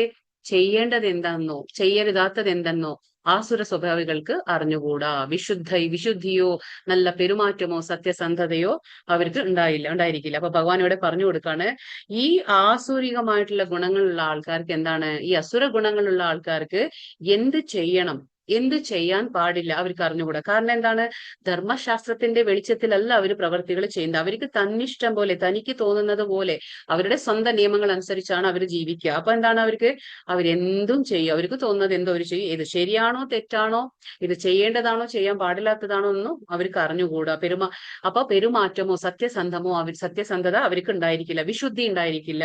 അതായത് ബാഹ്യമായിട്ട് ഇപ്പോ അവര് കുളിക്കണമെന്നോ, പല്ല് തേക്കണം, വസ്ത്രം മാറണം, ദിവസേന വസ്ത്രം മാറണം, നല്ല വസ്ത്രങ്ങൾ അണിയണം, അങ്ങനെ ഒരു ചിന്ത അവർക്ക് ഉണ്ടായിരിക്കില്ല. ആന്തരികമായിട്ടുള്ളത് അവർക്ക് പ്രതീക്ഷിക്കാനേ പറ്റില്ല. ആത്മാവിനെ കുറിച്ചൊന്നും അവർക്ക് യാതൊരു ബോധവും ഈ പറഞ്ഞ ആൾക്കാർക്ക് ഉണ്ടായിരിക്കില്ല. ആത്മാവിനെ കുറിച്ച് ഒരു ബോധവും ഉണ്ടായിരിക്കില്ല. അസത്യം പ്രതിഷ്ഠം തേ ജഗദാഹുർ ഈശ്വര അപരസ്പരം സംഭൂതം കിം അന്യത് കാമ ഹൈതുകം. ഇവിടെ എന്താ പറയുന്നത്? ഈ പ്രപഞ്ചം അസത്യവും അടിസ്ഥാനരഹിതവുമാണെന്നും അതിന് നിയന്താവായ ഒരു ഈശ്വരനില്ലെന്നും അവർ പറയുന്നു. ലൈംഗിക അഭിലാഷം മാത്രമാണ് ഇതിന്റെ ഉൽപ്പത്തിക്ക് കാരണമെന്നും കാമമല്ലാതെ മറ്റൊന്നും കാരണമായിട്ടില്ലെന്നുമാണ് അവർ പറയുന്നത്. അപ്പൊ അവരെന്താ പറയുന്നത്? അവരുടെ ആ ധാരണ, അവരുടെ ചിന്താഗതി എന്തായിരിക്കും? അവരുടെ ഇങ്ങനെയൊക്കെയാണ് ചിന്താഗതി. അതായത് ഈ ഉഗ്രകർമ്മം എന്ന് പറയുന്നുണ്ട് അവിടെ. ഉഗ്രകർമ്മമാണ്. അപ്പൊ ഉഗ്രകർമ്മം എന്ന് പറഞ്ഞാൽ എന്താണ്? അവരെന്താണ്?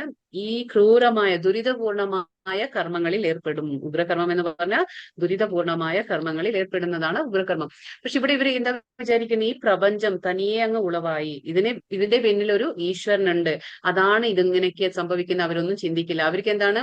ഈ ഭൗതിക പ്രപഞ്ചം ആ ഒരു സമ്മിശ്രത്തോടെ ഉണ്ടായതാണ്. ഭൗതിക പ്രപഞ്ചത്തിന്റെ ചില വസ്തുക്കളുടെ സമ്മിശ്രണം കൊണ്ടുണ്ടായതാണ്, ഉത്ഭവിച്ചതാണ് ഈ ഭൗതിക പ്രപഞ്ചം. ഇതിന്റെ പിന്നിൽ ഒരു സൃഷ്ടകർത്താവുണ്ട്, ഭഗവാനുണ്ട്, ഈശ്വരനുണ്ടെന്നൊന്നും അവർ ചിന്തിക്കില്ല. ആ ലൈംഗിക അഭിലാഷം മാത്രമാണ് ഇതിനൊക്കെ ഒരു കാരണമായത് എന്ന് മാത്രം, കാമാസക്തി അത് മാത്രമാണെന്ന് അവർ ചിന്തിക്കുകയാണ്. അപ്പൊ അത് വിട്ടവിടെ ഭൗതിക പ്രപഞ്ചത്തിൽ വേറൊന്നും അവർ പ്രസക്തി കൊടുക്കില്ല. ഇതിന്റെ ഉൽപ്പത്തിക്ക് കാരണമെന്നും കാമമല്ലാതെ മറ്റൊന്നുമല്ല. അവരുടെ കണക്കിൽ എന്താണ്, എല്ലാം കാമദൃഷ്ടിയിലാണ് അവർ കാണുന്നത്. അപ്പോ അവർക്ക് ഈ ജഡപദാർത്ഥം എന്താണ്, ജീവാത്മാവ് എന്താണ്, ആ വ്യത്യാസമൊന്നും അവർക്ക് അറിയില്ല. അപ്പോ അവർ ഭൗതിക എന്താ പറയാ തലത്തിൽ മാത്രമേ ചിന്തിക്കുകയുള്ളൂ, ഭൗതികമായിട്ട് മാത്രമേ അവർ ചിന്തിക്കുകയുള്ളൂ. ആത്മാവുണ്ട്, ആത്മാവ് ഉയർന്നതാണ്, അതിനെ എങ്ങനെ ഉയർത്തണം, എങ്ങനെയാണ് ആത്മാവിന് വേണ്ടിയിട്ട് നമ്മൾ എന്തെങ്കിലും പ്രവർത്തിക്കണമെങ്കിൽ എന്ത് ചെയ്യണം, ഇതൊന്നും അവർക്ക് അറിഞ്ഞുകൂടാ. അപ്പൊ അവർക്കിപ്പോ അവരെപ്പോഴും എന്താണ്, ലൈംഗിക അഭിലാഷം മാത്രമാണ് ഇതിനൊക്കെ കാരണമെന്ന് ചിന്തിച്ചുകൊണ്ട് അവരുടെ ആസക്തി മുഴുവനും കാമത്തിലായിരിക്കും. അങ്ങനെയുള്ള ഇതാണ്. അപ്പൊ നമുക്കറിയാം, കൃഷ്ണൻ 10-ാം അധ്യായത്തിൽ പറയുന്നു, മയാധ്യക്ഷേണ പ്രകൃതി സൂയത്തെ സചരാചര. ഭഗവാൻ എന്താ പറയുന്നത്, അതായത് എന്റെ അധീനതയിലാണ് ഈ ഭൗതിക പ്രകൃതി പ്രവർത്തിക്കുന്നത്. ഭഗവാൻ ശ്രീകൃഷ്ണൻ എന്താണോ നിർദ്ദേശം നൽകുന്നത് അതനുസരിച്ചാണ് ഭൗതിക പ്രകൃതി ഇവിടെ ഓരോ കാര്യങ്ങളും നടത്തുന്നത്. അത് അവർക്ക് അറിഞ്ഞുകൂടാ. ഭഗവാനുണ്ട്, ഭൗതിക പ്രകൃതി എങ്ങനെ നടക്കുന്നു, ഇതൊന്നും അവർക്ക് അറിഞ്ഞുകൂടാ. ഇതാണ് ഈ ആസുര സ്വഭാവത്തിലുള്ളവരുടെ ആ ഒരു ലക്ഷണങ്ങൾ. വീണ്ടും ഇവിടെ എന്താ പറയുന്നത്, ഏതാം ദൃഷ്ടിം അവഷ്ടഭ്യ നഷ്ടാത്മനോ അല്പബുദ്ധയ പ്രഭാവന്തി ഉഗ്രകർമ്മണ ക്ഷയയാ ജഗതോ അഹിത. ഇവിടെ വരുന്നു. അപ്പൊ അത് ഉഗ്രകർമ്മം എന്ന് പറഞ്ഞാൽ നമ്മൾ പറയുന്നത്, ആ ഉഗ്രകർമ്മം എന്ന് പറഞ്ഞ ദുരിതപൂർണമായ കർമ്മങ്ങളിൽ ഏർപ്പെടുന്നത്. അപ്പൊ ഇവിടെ എന്താ പറയുന്നത്, ഈ നിഗമനങ്ങളെ പിന്തുടർന്ന് അവരെന്താ ചെയ്യുന്നത്, അവരുടെ നിഗമനം ഇങ്ങനെ ആയിരിക്കും. അപ്പൊ ഇതിനെ പിന്തുടർന്ന് അവരെന്താ ചെയ്യുക, സ്വയം നഷ്ടപ്പെട്ടവരും ആസുരന്മാരുമായ ഈ അല്പബുദ്ധികൾ എന്നാ ഭഗവാൻ പറയുന്നത്. അവരെന്താ ചെയ്യുക, ലോകനാശകരങ്ങളായ കൊടും ക്രിയകളിൽ ഏർപ്പെടുന്നു. ഉഗ്രകർമ്മം എന്ന് പറഞ്ഞാൽ കൊടും ക്രിയ അല്ലെങ്കിൽ ദുരിതപൂർണമായ കർമ്മങ്ങൾ, അതാണ് ഇവിടെ പറയുന്നത്.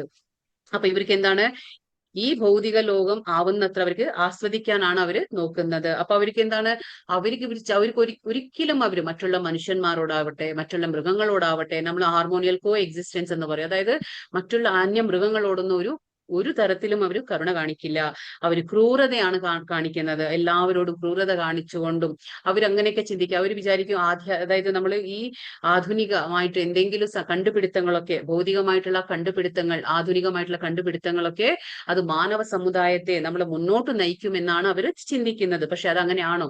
ഈ ചിത്രത്തിൽ എന്താ കാണുന്നത്, അണ്വായുധം അല്ലെ, അണ്വായുധം, ന്യൂക്ലിയർ വെപ്പൺ. അപ്പൊ ഈ ശ്ലോകത്തിൽ എന്താണ് ഭഗവാൻ ആധുനിക ലോകത്തിന്റെ കണ്ടുപിടുത്തമായ ഈ അണ്വായുധത്തെ കുറിച്ച് ശ്ലോകം നേരത്തെ തന്നെ ഭഗവാൻ എന്താണ് പരോക്ഷമായി അത് വിവരിക്കുകയാണ്, പ്രവചിച്ചിരിക്കുകയാണ് ഭഗവാൻ ഇതില്. അപ്പൊ ഈ അണ്വായുധം ഇതൊക്കെ എന്തിനാണ് കണ്ടുപിടിക്കുന്നത്, അതൊരു നമുക്ക് മറ്റുള്ള രാഷ്ട്രങ്ങളോടല്ലേ യുദ്ധം സംഭവിക്കും. യുദ്ധം സംഭവിച്ചു കഴിഞ്ഞാൽ എന്താണ് സംഭവിക്കുക, എല്ലാവരുടെയും സംഹാരമാണ്, ലോക സംഹാരത്തിനുള്ള ആയുധങ്ങളാണ് ഇവരൊക്കെ കണ്ടുപിടിക്കുന്നത്. ഇതിൽ എന്തെങ്കിലും ആർക്കെങ്കിലും ഒരു ഗുണമുണ്ടോ?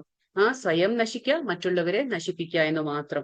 ഇതില് സ്വയം ഒരു ഗുണമില്ല, മറ്റുള്ളവർക്കും കൂടി ഒരു ഉപയോഗമില്ല. അപ്പൊ ഇതൊക്കെ നമ്മൾ ചിന്തിക്കും, ആധുനികമായി നമ്മൾ മുന്നോട്ട് പോവുകയാണ്, നമ്മൾ ആധുനികമായിട്ടുള്ള ഈ കണ്ടുപിടുത്തങ്ങളൊക്കെ നമ്മുടെ മാനവ സമുദായത്തെ മുന്നോട്ട് നയിക്കുകയാണെന്നൊക്കെയാണ് തെറ്റിദ്ധരിക്കുകയാണ് ഇവര്. ഇത് മുന്നോട്ടാണോ നയിക്കുന്നത് നമ്മളെ? അല്ല അല്ലെ, നമുക്ക് മനസ്സിലാക്കാം. കാരണം ഇതിൽ നിന്ന് ആർക്കെങ്കിലും എന്തെങ്കിലും ഒരു സന്തോഷം ഉണ്ടായിരിക്കോ, ഒരു സമാധാനം ഉണ്ടായിരിക്കോ ഇങ്ങനെയുള്ള ആ കണ്ടുപിടുത്തങ്ങൾ? ഇതൊക്കെ ഉഗ്രകർമ്മം, അതാ പറയുന്നത്.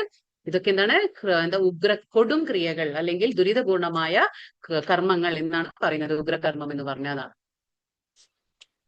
കാമമാശ്രിത്യ ദുഷ്പൂരം ദംഭമാനാമദാൻവിതാഃ മോഹാഗൃഹീത സദ്ഗ്രാഹാൻ പ്രവർത്തന്തെ അശുചിവൃതാഃ. അടക്കാനാവത്ത കാമം പൂണ്ടും ദംഭം ദുരഭിമാനം എന്നിവയിൽ മുഴുകി വ്യാമോഹിതരാകുമ്പോൾ ആസുര സ്വഭാവികൾ ക്ഷണികമായതിൽ ആകൃഷ്ടരായി എന്നും വൃത്തിഹീനമായ കർമ്മങ്ങൾ ചെയ്തു വരുന്നു. അപ്പൊ എന്താണ്, ഒരിക്കലും തൃപ്തി വരാത്ത കാമമാണ് ഇവർക്ക്. അതാണ് നമ്മൾ അടക്കാനാവാത്ത തൃഷ്ണ ആധിക്യം എന്ന് നമ്മൾ പറഞ്ഞു നമ്മൾ.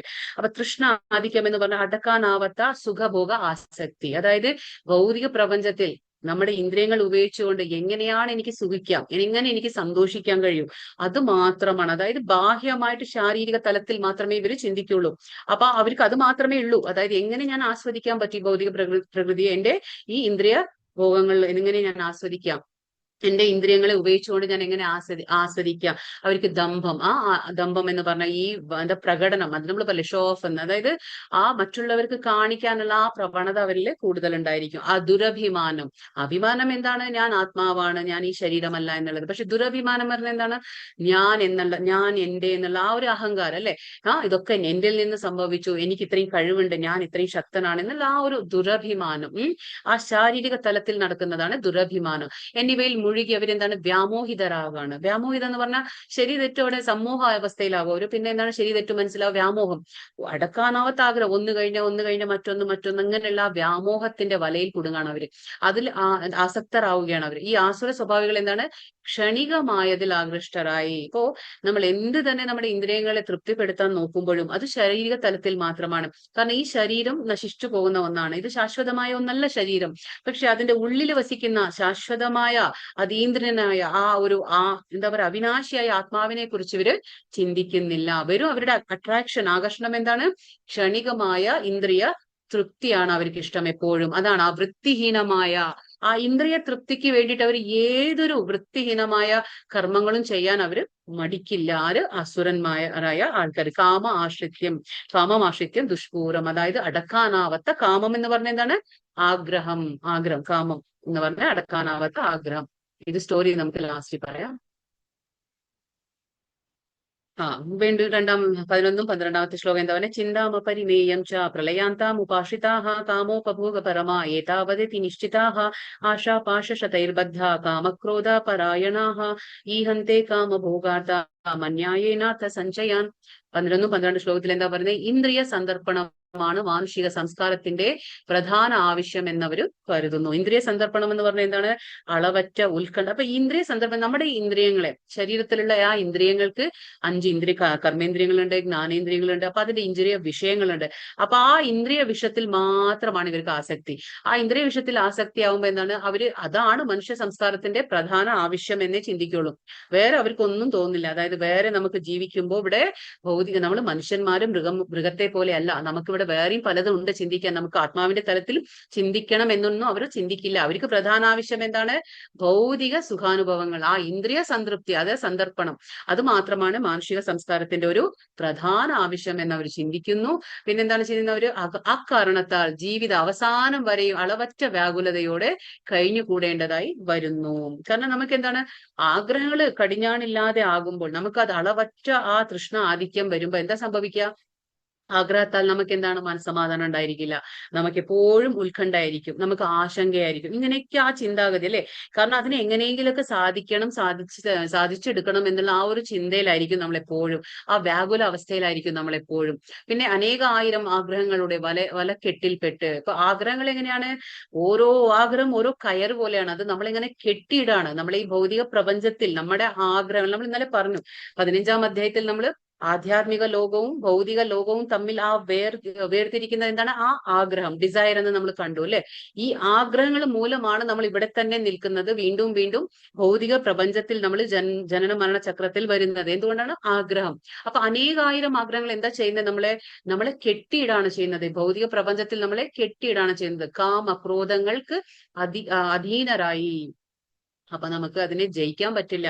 കാരണം ആഗ്രഹങ്ങൾ ഉള്ളവരെ അത് ആ കാമം എന്താവും, അത് അടക്കാനാവാത്ത കാമം ഉണ്ടെങ്കിൽ നമുക്കത് സാധിച്ചില്ലെങ്കിൽ ക്രോധമായി തന്നെ തീരും.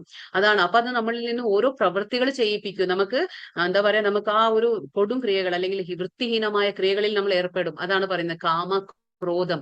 അതിന് അധീനരായി നമ്മൾ അതിന്റെ വലയിൽ പെടുകയാണ്. നമ്മൾ സുഖഭോഗങ്ങൾക്കായി അന്യായമായിട്ടെങ്കിലും അവർ ധനം സമ്പാദിക്കുന്നു. കാരണം നമുക്ക് അടക്കാനാവാത്ത ആഗ്രഹമുണ്ട്. ആ ആഗ്രഹമുള്ളപ്പോ നമുക്ക് ധർമ്മശാസ്ത്രത്തിന്റെ വെളിച്ചമില്ല. നമ്മുടെ ജീവിതം അങ്ങനെ കെട്ടഴിച്ച് ആ ഒരു ജീവിതമാണ് നമ്മൾ ജീവിക്കുക. അപ്പൊ എന്താണ്, ആഗ്രഹങ്ങളെ സദുവരിക്കാൻ, അതല്ലെങ്കിൽ ആഗ്രഹങ്ങളെ നാം നിറവേറ്റി കൊടുക്കാൻ നമ്മൾ എന്ത് ചെയ്യും, ഏതൊരു വഴിയും നമ്മൾ സ്വീകരിക്കും. അത് ന്യായമാണോ അന്യായമാണോ എങ്ങനെ നമുക്ക് മനസ്സിലാവാം, നമുക്ക് ധർമ്മശാസ്ത്രത്തിന്റെ വെളിച്ചുണ്ടെങ്കിൽ നമുക്ക് മനസ്സിലാവും, ഇത് ശരിയാണ്, ഇത് തെറ്റാണ്, ഇത് ഞാൻ ചെയ്യാൻ പാടില്ല, ഇത് ഞാൻ ചെയ്യണം എന്നൊക്കെ നമുക്ക് മനസ്സിലാവും. പക്ഷെ നമുക്ക് ഈ ധർമ്മശാസ്ത്രത്തിന്റെ ജ്ഞാനമില്ല. നമ്മൾ വെറും ശാരീരിക തലത്തിൽ മാത്രം ചിന്തിക്കുമ്പോൾ നമുക്ക് എന്താണ്, അപ്പൊ ഏത് വഴി നമ്മൾ സ്വീകരിച്ചു പോകും. അപ്പൊ അതെന്താണ്, നമ്മൾ അന്യായമായിട്ടെങ്കിലും നമ്മൾ ധനം സമ്പാദിക്കാനായിട്ട് നമ്മൾ ശ്രദ്ധിക്കും. അപ്പൊ അത് മാത്രം, അതായത് ഒരുപാട് ലൈംഗിക ആസ്വാദനത്തിലേക്കും ധനസമ്പാദനത്തിലേക്കാണ് നമ്മുടെ അധികം ആകൃഷ്ടരായി നമ്മൾ തീരുന്നത്. ഇതാണ് ഇവിടെ പറയുന്നത്. ഇവിടെ ചിത്രത്തിൽ ആരാണ്, കംസനാണ് അല്ലെ. കംസൻ എന്താ ചെയ്യുന്നത്? കംസൻ സ്വന്തം അനിയത്തിയായ ദേവകിയുടെ കല്യാണം കഴിഞ്ഞു. ദേവകി വസുദേവരുടെ കല്യാണമൊക്കെ കഴിഞ്ഞപ്പോ നല്ല എന്താ പറയാ ആഡംബരത്തോടു കൂടി, അതായത് വളരെ നല്ല രീതിയിലാണ് കല്യാണമൊക്കെ കഴിപ്പിച്ചത് അനിയത്തിയുടെ. എന്നിട്ട് എന്താണ്, ആ തേര് സ്വയം തെളിക്കുകയാണ്. ആര്? കംസൻ തന്നെ തെളിക്കുകയാണ് തേരൊക്കെ. നല്ല സന്തോഷത്തിൽ തേര് തെളിച്ചുകൊണ്ട് പോകുമ്പോ എന്താണ്, ഒരു അശരീരി കേട്ടു. എന്താണ് കേട്ടത്? കംസ, നിനക്ക്, അതായത് ദേവകി, നിന്റെ അനിയത്തിയായ ദേവകിയുടെ അഷ്ടമപുത്രനാണ് നിന്നെ വധിക്കുന്നതെന്ന് കേട്ടു. ആ കേട്ട വശം എന്തായി? കംസൻ എല്ലാം മറന്നു. ഇതെന്റെ അനിയത്തിയാണ്, ഇപ്പൊ കല്യാണം കഴിച്ചിട്ടേ ഉള്ളൂ, ആ നവവധുവാണ്. പക്ഷെ അതൊന്നും ചിന്തിച്ചില്ല. ഉടനടി എന്താണ്, വാളെടുത്തു, ദേവകിയുടെ മുടി പിടിച്ചു, ദേവകിയെ വധിക്കാൻ ശ്രമിക്കുകയാണ്. പക്ഷെ അപ്പോഴത്തേക്ക് എന്താണ്, വസുദേവർ തടയാണ്. ദേവകിക്ക് ഉണ്ടാകുന്ന എല്ലാ പുത്രന്മാരെയും ഞാൻ അങ്ങേക്ക് തന്നോളാം എന്ന് വാക്ക് കൊടുക്കുമ്പോഴാണ് ദേവകിയെ വെറുതെ വിടുന്നത്. സ്വന്തം അനിയത്തിയാണ്. എന്നിട്ട് എന്താണ്, അവർ രണ്ടുപേരെയും തടവറയിലാക്കാണ്. കംസൻ തടവറയിലാക്കാണ്. അപ്പൊ ഇത്രയേ ഉള്ളൂ അസുരന്മാർക്ക് ചിന്താഗതിയില്ല. അതായത് എന്ത് ഞാൻ പ്രവർത്തിക്കുന്നു, എന്ത് ചെയ്യണം, ചെയ്യാൻ പാടില്ല, അതൊന്നുമില്ല, ഒന്നും അറിയില്ല അവർക്ക്. അവർക്ക് അപ്പോ ആ നിമിഷം എന്ത് തോന്നുക, ഇവർക്കൊക്കെ കോപവിഷ്ടരാകാൻ വളരെ എളുപ്പമാണ്. ഇവർക്ക് എന്തെങ്കിലും ഒരു ചെറിയ കാര്യം മതി, അപ്പോഴേക്കും അവർക്ക് എന്താണ്, ആ ദേഷ്യം വരികയാണ്. അതാണ് ക്രോധം. ക്രോധത്തിൽ നിന്ന് നമുക്ക് കൺട്രോൾ കിട്ടിയില്ലെങ്കിൽ നമ്മൾ ചെയ്തു പോകുന്ന കാര്യങ്ങൾ അതുപോലെ ആയിരിക്കും. അതല്ലേ മറ്റേ നമ്മുടെ അർജുനൻ ചോദിച്ചേ, എന്താ അർജുനൻ ചോദിച്ചേ, നമുക്ക് ചിലപ്പോൾ ഇഷ്ടമല്ലാത്ത കാര്യങ്ങളൊക്കെ ഒരുപാട് നമ്മൾ ചെയ്തു പോകും. എന്തുകൊണ്ടാണ് അങ്ങനെ എന്ന് ചോദിക്കുമ്പോൾ അർജുനനോട് എന്താ ഭഗവാൻ പറഞ്ഞേ? ഇതാണ് കാമയേഷ ക്രോധയേഷ രജോഗുണ സമുദ്ഭവ. നിന്റെ അടക്കാനാവാത്ത ആഗ്രഹം, ആ ആഗ്രഹത്തിൽ നിന്ന് നിനക്ക് വരുന്ന ക്രോധവും, ഇതൊക്കെയാണ് ഇതിന് കാരണമെന്ന് ആര് പറഞ്ഞു? കൃഷ്ണൻ പറഞ്ഞു കൊടുക്കും. അപ്പൊ അതാണ് ഈ കംസന്റെ കാര്യത്തിൽ നമുക്ക് മനസ്സിലാക്കാൻ പറ്റുന്നത്. അപ്പൊ ഈ ആസുരി സ്വഭാവക്കാർ എന്താണ് അവർ ചിന്തിക്കുക? ജനറലി അവരെന്താണ്, അവരുടെ ചിന്താഗതി എന്തായിരിക്കും? അതാണ് ഇവിടെ പറയുന്നത്. ആസുരി ആൾക്കാർ, ആസുരി സ്വഭാവമുള്ള ആൾക്കാർ എന്താണ് അവർ പറയുന്നത്? ഇന്ന് എനിക്ക് ഇത്രയേറെ ധനമുണ്ട്, എന്റെ പദ്ധതികൾ അനുസരിച്ച് ഞാൻ ഇനിയും ധനം ആർജിക്കും. അപ്പൊ ഇവർക്ക് എന്താണ്, അവർ ഓരോ പദ്ധതികൾ ഇങ്ങനെ ആസൂത്രണം ചെയ്തുകൊണ്ടിരിക്കും. ആര്? ആസുരി പ്രവൃത്തികൾ ചെയ്യുന്ന ആൾക്കാർ എന്താണ്, ഇന്ന് എനിക്ക് ഇത്രേ ധനമുണ്ട്, അല്ല കാൽക്കുലേഷൻ ആണ്. അപ്പൊ ഇനി ഈ പദ്ധതി അനുസരിച്ച് എനിക്ക് ഇനി ധനം ആർജിക്കാൻ പറ്റും. ഇത്രയും ധനം എനിക്ക് ഇപ്പോഴുണ്ട്, അത് ഭാവിയിൽ കൂടി വരികയും ചെയ്യും. അയാൾ എന്റെ ശത്രുവാണ്, ഞാൻ അയാളെ കൊന്നു, ഇനിയുള്ള ശത്രുക്കളെയും ഞാൻ കൊല്ലും. ഞാൻ എല്ലാറ്റിനും ഉടമയാണ്, ഞാൻ സുഖിയാണ്, എല്ലാം തികഞ്ഞവനാണ്, ബലവാനാണ്, സന്തുഷ്ടനാണ്, സമ്പന്നനാണ്, കുലീനരായ ബന്ധുമക്കൾ എനിക്ക് ഉണ്ട്, എന്നോളം ശക്തിമാനും സന്തോഷവാനുമായി ആരുണ്ട്? ഞാൻ യാഗങ്ങളെയൊക്കെ അനുഷ്ഠിക്കുന്നു, ദാനം ചെയ്യുന്നു, സന്തോഷിക്കുന്നു എന്നെല്ലാം ഓർത്തവരെന്താണ്, അജ്ഞാനത്താൽ മോഹിതരാവുന്നു. ഇതൊക്കെ എന്താണ് ഭഗവാൻ പറയുന്നത്? അജ്ഞാനമാണ്. കാരണം നമ്മൾ ആത്മാവിന്റെ തലത്തിലാണെങ്കിൽ ഈ രീതിയിലുള്ള ചിന്തകൾ നമുക്ക് വരില്ല. കാരണം നമുക്ക് മനസ്സിലാക്കാൻ പറ്റും. അതായത് നമുക്ക് ഇങ്ങനെയുള്ള ചിന്തകളൊക്കെ എപ്പോഴാണ് വരുന്നത്? നമുക്ക് ഇങ്ങനെയുള്ള ചിന്തകളൊക്കെ, അതായത് നമ്മൾ ചിന്തിക്കുകയാണ്, ഇതൊക്കെ ഞാൻ ഇങ്ങനെ ചെയ്യുന്നു, ഇതൊക്കെ എനിക്ക് ഒരുപാട് ധനമുണ്ട്, ഇനി അത് കൂടും, എനിക്ക് നല്ല നല്ല ബന്ധുമക്കളുണ്ട്, ഇതൊക്കെ എന്തുകൊണ്ടാണ് നമ്മൾ ചിന്തിക്കുന്നത്? നമ്മൾ ഈ ഒരു ശരീര തലത്തിലാണ് ചിന്തിക്കുന്നത്. ആത്മാവിന്റെ തലത്തിലാകുമ്പോൾ നമ്മൾ ഇതൊന്നും ചിന്തിക്കില്ല. കാരണം നമുക്ക് ഇന്ന് എന്ത് സമ്പത്തുണ്ടോ, നമുക്ക് എന്ത് ഐശ്വര്യം ഉണ്ടോ, നമുക്ക് എന്തുണ്ടോ, അതൊക്കെ എവിടുന്നാ കിട്ടുന്നത്? അത് ഭഗവാന്റെ അനുഗ്രഹം മൂലം. പിന്നെ ഇതാണ് മുൻജന്മത്തിൽ നമ്മൾ ചെയ്തു പോയ ആ ഒരു കർമ്മങ്ങളുടെ സുകൃതിയാണ്. അതായത് മുൻജന്മ കർമ്മത്തിന്റെ ഫലമായിട്ടാണ് നമ്മളിപ്പോ ഇതൊക്കെ അനുഭവിക്കുന്നത്. പക്ഷെ അവര് ചിന്തിക്കുക അങ്ങനെയല്ല.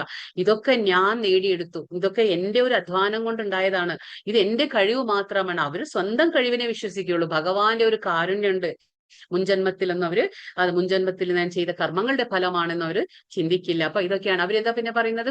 ഇതൊക്കെ അവരുടെ ആസൂത്രണമാണ്. അവര് എല്ലാം എന്താണ്, ഓരോ ദിവസവും ഇങ്ങനെ ആസൂത്രണം ചെയ്തുകൊണ്ട്, അത് പ്ലാൻ ചെയ്തുകൊണ്ടേയിരിക്കും. ഇനി എങ്ങനെ എന്റെ പണത്തെ ഞാൻ കൂട്ടിവെക്കാം, ഇനി എങ്ങനെയാണ് ഞാൻ ധനത്തെ സംഗ്രഹിച്ചു വെക്കുക, ഇനി എത്രത്തോളം ഞാൻ കൂട്ടിവെക്കണം. കാരണം അവർക്ക് മാത്രമല്ല, അവരുടെ മക്കൾ, അവരുടെ പേരക്കുട്ടികൾ, ഇങ്ങനെ സമ്പാദിച്ച് വെക്കാനുള്ള പ്രവണത ഈ ആസുരിക സ്വഭാവക്കാർ. കാരണം അവർ മനസ്സിലാക്കുന്നില്ല, ശരീരം നശ്വരമാണ്, ഉള്ളിലുള്ള ആത്മാവിനെ എനിക്ക് മെച്ചപ്പെടുത്തണം, അതിനെ ഉയർത്തണം എന്നൊന്നും ചിന്തിക്കില്ല. ഉള്ള സമയം മുഴുവനും പണം സമ്പാദിക്കാനും ലൈംഗിക ആഗ്രഹങ്ങൾ നിറവേറ്റാനും മാത്രമാണ് അവർ അവരുടെ ജീവിതത്തെ ഉപയോഗിക്കുക. അതാണ് ഇവിടെയൊക്കെ പറയുന്നത്. ഇതിൽ നമുക്ക് കാണാം, ഈ ചിത്രത്തിൽ എന്താ, ദ്രൗപതിയെ എന്താണ്, ആ സഭയിൽ വെച്ച് എല്ലാവരും എന്താണ്, ഈ ദുര്യോധനാദികൾ എന്ത് ചെയ്തു? ഒരു ചൂതുകളിക്ക് വിളിക്കുന്നു, അതിൽ അവരെ കുബുദ്ധിയാൽ തോൽപ്പിച്ചു കഴിഞ്ഞ് വസ്ത്രാക്ഷേപം ചെയ്യുന്നു ദ്രൗപതിയുടെ. പക്ഷെ അവിടെ ദുര്യോധനാദികളുടെ അവിടെ ആ പ്രവണത എന്തായിരുന്നു? എങ്ങനെയെങ്കിലും, അപ്പൊ എത്രയും വൃത്തികെട്ട ആ ഒരു വൃത്തിഹീനമായ ആ ഒരു എന്താ പറയാ ദുഷ്കർമ്മത്തിൽ അവർ ഏർപ്പെടുന്നു. കാരണം എന്താണ്? ആ ധനത്തിനോട് അല്ലെങ്കിൽ ആ ധനത്തിനോടുള്ള ആ വ്യാമോഹം, ആ സമ്പാദിക്കണം, ഞാൻ രാജ്യം ഭരിക്കണം, അത് ഏത് അനീതിയിലായാലും ശരി, ഏതൊരു അന്യായമായിട്ടാണെങ്കിലും എനിക്ക് ഇതൊക്കെ വേണം എന്നുള്ള ആ ഒരു മനോഭാവം ഉള്ളത് കൊണ്ടാണ് ഈ രീതിയിലുള്ള കർമ്മങ്ങളൊക്കെ ഈ ദുര്യോധനാദികൾ ചെയ്യുന്നത്. പക്ഷെ ഇതിന്റെ പ്രതിഫലം നമ്മൾ അനുഭവിക്കണം എന്നൊന്നും അവർ ചിന്തിക്കില്ല. എല്ലാം അവരുടെ സ്വന്തം കഴിവിനെ മാത്രം ആശ്രയിച്ചുകൊണ്ടായിരിക്കും അവരുടെ പ്രവൃത്തികൾ. അനേകചിത്ത വിഭ്രാന്ത മോഹജാല സമാവൃതാ പ്രസക്ത കാമഭോഗേഷു പതന്തി നരകേ അശുചൗ. വീണ്ടും ഇവിടെ എന്താ പറയുന്നത്? ഇങ്ങനെ പലവിധം ആകാംക്ഷകളിൽപ്പെട്ട് വലഞ്ഞും വ്യാമോഹിതരായി അവരെന്താണ് വലയിൽ കുടുങ്ങിയും, ആ വ്യാമോഹത്തിന്റെ വലയിൽ കുടുങ്ങാണ് അവരിങ്ങനെ ഒന്ന് കഴിഞ്ഞ മറ്റൊന്ന്. കാരണം ആസൂത്രണം ചെയ്തുകൊണ്ടേയിരിക്കുമല്ലേ. എത്ര ധനം സമ്പാദിച്ചാലും പോരാ എന്നുള്ള ആ തോന്നലുണ്ടായിരിക്കും. അപ്പൊ എന്താണ്? വീണ്ടും ധനം സമ്പാദിക്കാനുള്ള വഴികൾ അന്വേഷിച്ചുകൊണ്ടിരിക്കും. അപ്പൊ അവരെപ്പോഴും ആ വ്യാമോഹത്തിന്റെ വലയിൽ തന്നെ കുടുങ്ങിക്കിടക്കാണ്. ഇന്ദ്രിയ സുഖങ്ങളിൽ ആസക്തരായി അവർക്ക് എപ്പോഴും ഇന്ദ്രിയ സുഖങ്ങൾ. നമ്മൾ പറഞ്ഞില്ലേ, ഓരോ ഇന്ദ്രിയത്തിനും അതിൻ്റെതായ സുഖം ഉണ്ടെങ്കിൽ അതിനൊരു തുടക്കം ഉണ്ടെങ്കിൽ അതിനൊരു അവസാനം കൂടി ഉണ്ട്. പക്ഷെ അതവര് ബുദ്ധിമാന്മാരല്ലാത്തതുകൊണ്ട് ഇതൊന്നും മനസ്സിലാക്കാനുള്ള കഴിവില്ല അവർക്ക് ഇപ്പോ ഇത്ര മാത്രം. ഈ ശരീരം കിട്ടി, ഇതിനെ ആസ്വദിക്കണം, ഇതിനെ എൻജോയ് ചെയ്യണം, നമ്മൾ ഈ ശരീരം ഉപയോഗിച്ച് എൻജോയ് ചെയ്യണം, അത്രമാത്രം ആസ്വദിക്കണം. ഭോഗാസക്തി അത് മാത്രമേ ഉള്ളൂ അവർക്ക്. അവർ നരകത്തിൽ വീഴുന്നു ഭഗവാൻ പറയുന്നു. കാരണം എന്താണ്? വെളിച്ചമില്ല, ജ്ഞാനത്തിന്റെ വെളിച്ചം അവർക്കില്ല. അപ്പൊ അതുകൊണ്ട് എന്താണ്? അവര് നരകത്തിൽ ചെന്നാണ് വീഴുന്നതെന്ന് ഭഗവാൻ പറയുന്നു. അത് സമ്പാദിച്ചത് അവർക്ക് മതി വരാതെ അവരെന്താണ്?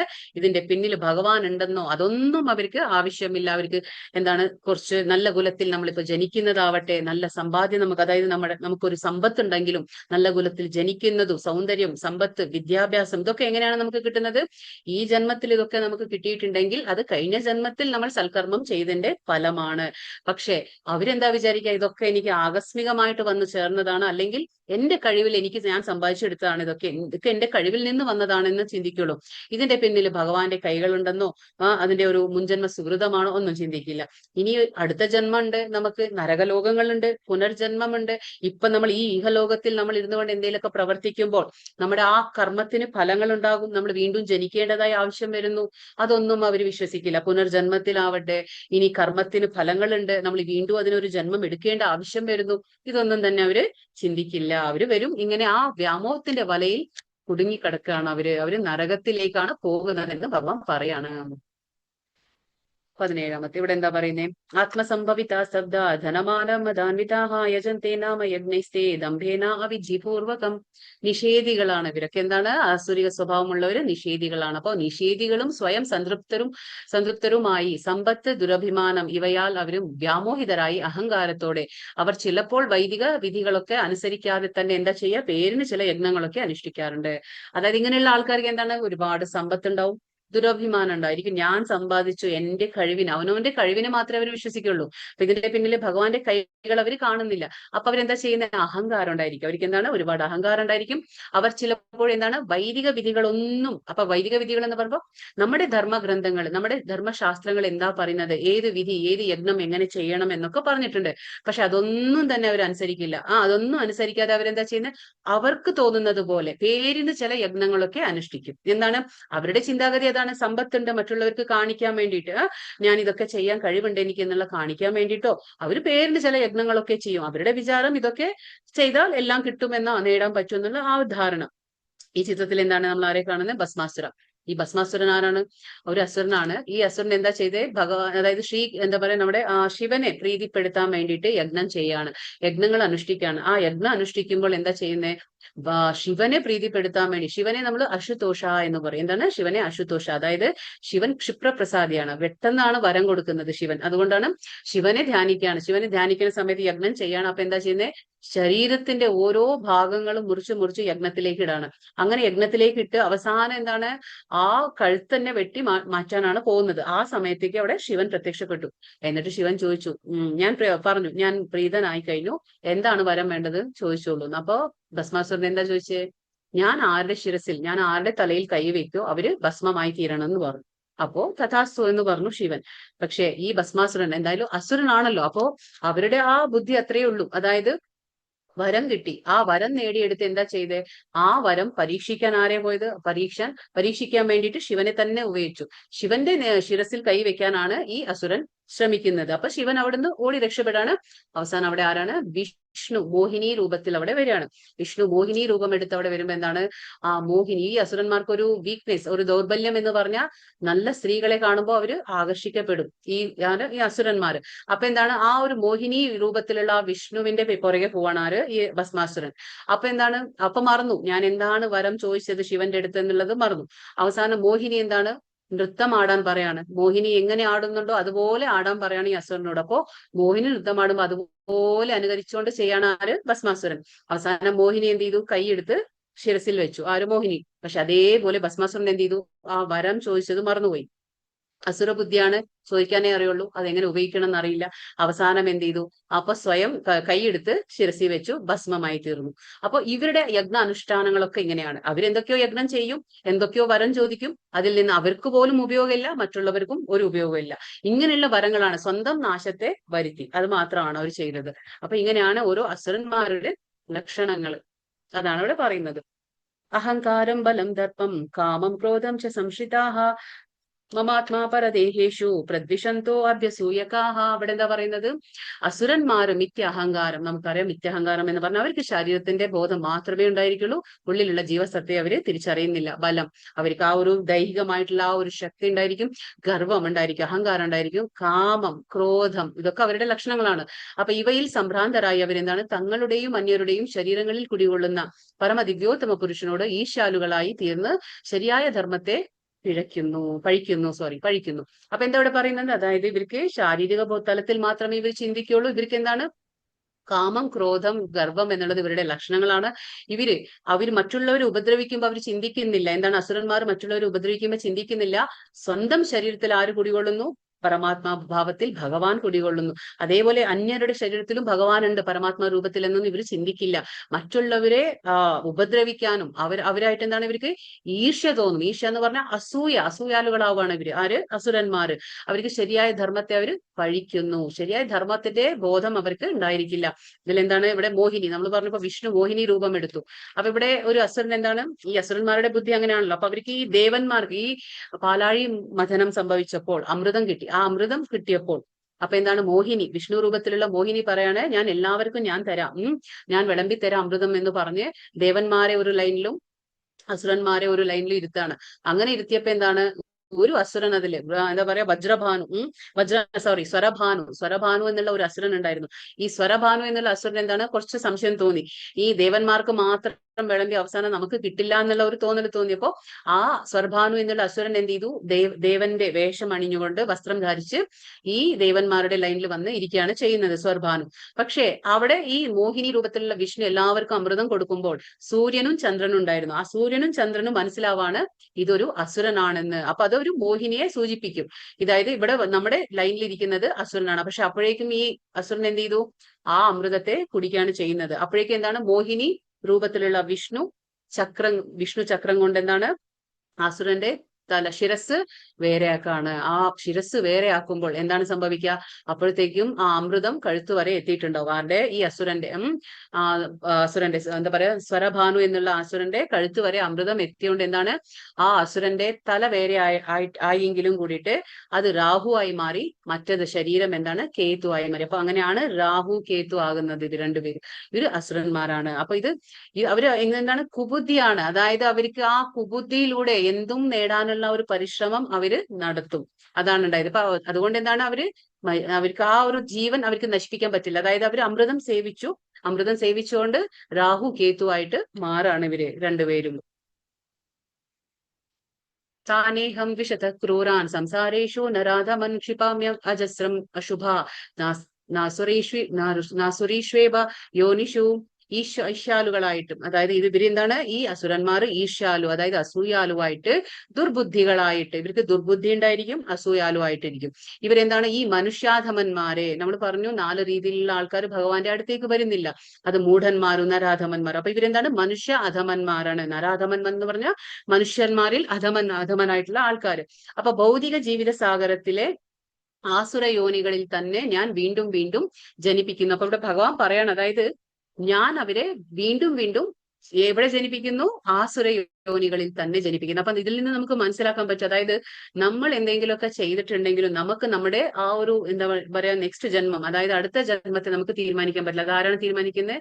ഭഗവാനാണ്. നമ്മുടെ കർമ്മങ്ങൾ അനുസരിച്ച് നമ്മുടെ ഏത് ഗുണത്തിലാണ് നമ്മുടെ സ്വഭാവം, ഏത് ഗുണത്തിൽ ഇരുന്നു കൊണ്ട് നമ്മൾ ഏത് കർമ്മങ്ങളാണ് ചെയ്യുന്നത്, അതനുസരിച്ച് ഭഗവാൻ നമുക്ക് അടുത്ത ജന്മം തരും എന്നുള്ളതിന് ഈ ശ്ലോകം ഇതിൽ വ്യക്തമാക്കുന്നു. ഭഗവാൻ പറയുന്നു, ഞാൻ വീണ്ടും വീണ്ടും അവരെ ആസുരയോനികളിൽ ജനിപ്പിക്കുന്നു. കാരണം എന്താണ്? അവർക്ക് ദുർബുദ്ധികളാണ്, അവർ ഈർഷ്യാലുകളാണ്. അപ്പൊ ഈർഷ്യ, നമുക്കതാ പറഞ്ഞ അസൂയ എന്നുള്ളത് ഒരു വലിയൊരു നമുക്ക് എന്താ പറയാ വേണ്ടാത്ത ഒരു സ്വഭാവമാണത്.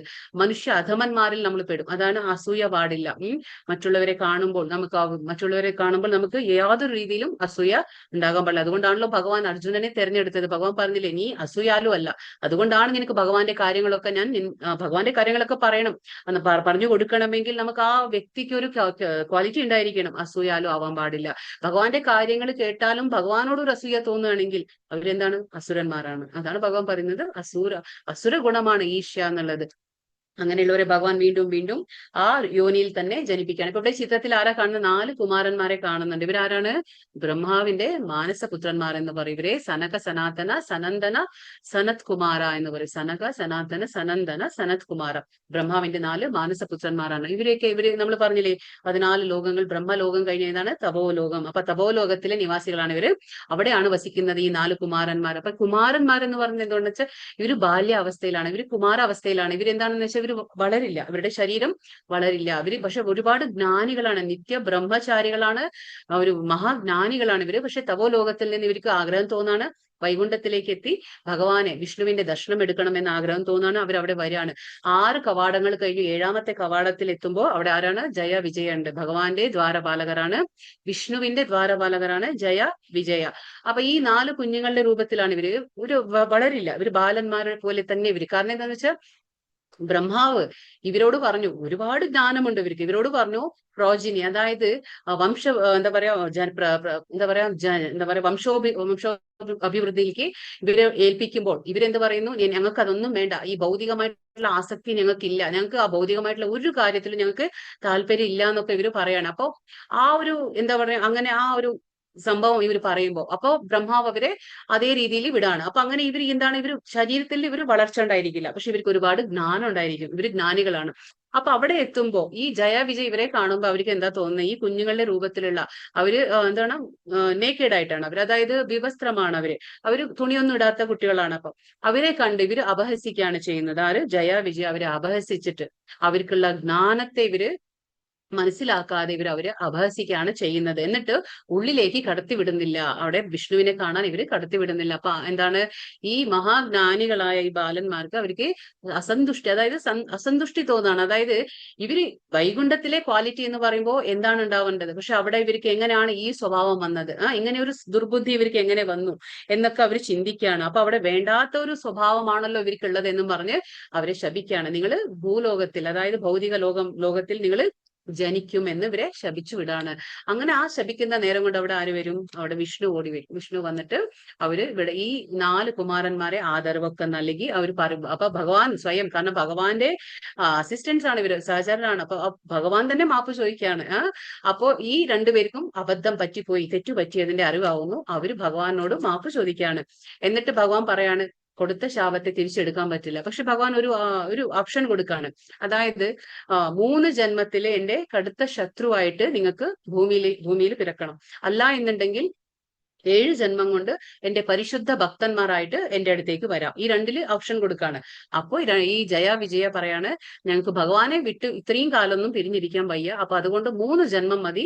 3 ജന്മത്തിൽ കടുത്ത ശത്രുക്കളായിട്ട് നമുക്ക് ജനിച്ചാലും കുഴപ്പമൊന്നുമില്ല, 3 ജന്മത്തിൽ ഞങ്ങൾക്ക് തിരിച്ചു ഭഗവാന്റെ അടുത്തേക്ക് തന്നെ വരണമെന്ന് പറയും. അങ്ങനെയാണ് ഈ 2 പേരും എന്താണ്? 3 ജന്മങ്ങൾ അസുരരായി ജനിക്കും. ഏതാണത്? അത് സത്യയുഗത്തിൽ അവര് ഹിരണ്യകശിപുവായി ജനിക്കും. പിന്നീട് ത്രേതായുഗം വരുമ്പോ അവര് രാവണ കുംഭകർണനായിട്ട് ജനിക്കും. പിന്നെ ദ്വാപര യുഗത്തിൽ ദന്തവക്ര ശിശുപാല. ഇങ്ങനെയാണ് ഈ ജയ വിജയ 3 ജന്മങ്ങൾ എടുക്കുന്നത് ശത്രുക്കളായിട്ട് ഭഗവാന്റെ. അപ്പൊ ഹിരണ്യകശിപു ആകുമ്പോ ഭഗവാന്റെ ഏത് രൂപമാണ്? വരാഹ നരസിംഹ. പിന്നീട് രാമന്റെ രൂപം, രാവണ മറ്റേ കുംഭകർണനെ വധിക്കാനായിട്ട്. പിന്നെ ദന്തവക്ര ശിശുപാലിനെ വധിക്കാൻ ഭഗവാൻ ശ്രീകൃഷ്ണൻ സ്വയം വരികയാണ് അവിടെ. അങ്ങനെയാണ് ഈ ജയ വിജയന്റെ കഥ. അപ്പൊ അതാണ് പറയുന്നത്, നമ്മൾ ആസുരിക സ്വഭാവങ്ങൾ അത് എവിടെ ആയാലും അത് അനുവദിക്കാൻ പറ്റുന്ന ഒന്നല്ല എന്നുള്ളത് നമുക്ക് ഇതിൽ നിന്ന് മനസ്സിലാക്കാൻ പറ്റും. ആസുരീം യോനിയാപന്ന മൂഢ ജന്മനി ജന്മനി മാം അപ്രാപ്യൈവ കൗന്തേയ തതോ യാന്തി അധമാം ഗതിം.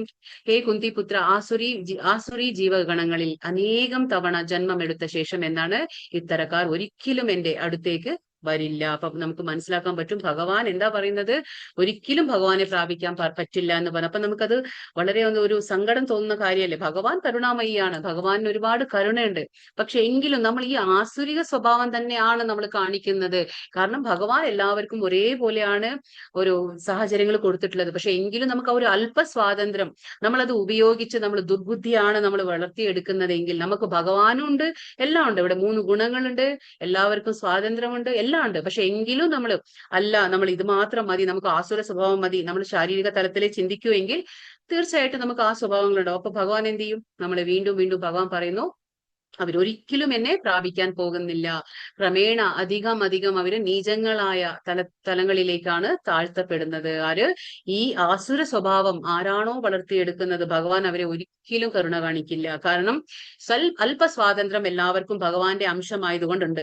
പക്ഷെ അത് നമ്മൾ ദുരുപയോഗം ചെയ്തുകൊണ്ട് നമ്മളല്ല ഈ കാമ ആസക്തിയിലും നമ്മൾ ഇന്ദ്രിയ തൃപ്തിയിലും ഭോഗ ആസക്തിയിലും നമ്മൾ ജീവിക്കുകയാണെങ്കിൽ പിന്നീട് ഭഗവാൻ നമ്മളെ നീചങ്ങളായ യോനികളിൽ നമ്മളെ ജനിപ്പിക്കുന്നു. അപ്പൊ അങ്ങനെയാണ് ഭഗവാൻ ഇവിടെ പറയുന്നത്, നീചങ്ങളായ യോനിയിൽ ഭഗവാൻ നമ്മളെ ജനിപ്പിക്കുന്നു. അധികം നമ്മൾ ആ താഴ്ന്ന തരത്തിലേക്കാണ് നമ്മൾ പോകുന്നത്. പിന്നെ ഭഗവാൻ പറഞ്ഞു ഒരിക്കലും ഭഗവാന്റെ ഇത്തരക്കാരെന്താണ് ഒരിക്കലും എന്റെ അടുത്ത് എത്തുകയില്ല. മാം അപ്രാപ്യൈവ കൗന്തേയ, അവരൊരിക്കലും എന്റെ അടുത്ത് വരില്ല. അപ്പൊ എത്രമാത്രം നമ്മൾ അധപതിക്കുന്നു അല്ലെ. നമ്മുടെ ആ സ്വാതന്ത്ര്യത്തെ നമ്മൾ ദുരുപയോഗം ചെയ്യുമ്പോൾ ഒരിക്കലും നമുക്ക് ഭഗവാനെ കാണാനുള്ള അവസരം നമ്മൾ നഷ്ടപ്പെടുത്താണ്. നമ്മൾ വീണ്ടും വീണ്ടും സൃഷ്ടിക്കും, ഭഗവാന്റെ സൃഷ്ടികൾ നടന്നുകൊണ്ടിരിക്കും, പ്രളയം സംഭവിക്കും, സൃഷ്ടി സംഭവിക്കും, പ്രളയം സംഭവിക്കും. അപ്പൊ നമ്മൾ എന്താണ് വീണ്ടും വീണ്ടും നീച യോനികളിൽ തന്നെ ഇവിടെ ഇങ്ങനെ സഞ്ചരിച്ചുകൊണ്ടേ നമ്മൾ ഇരിക്കും.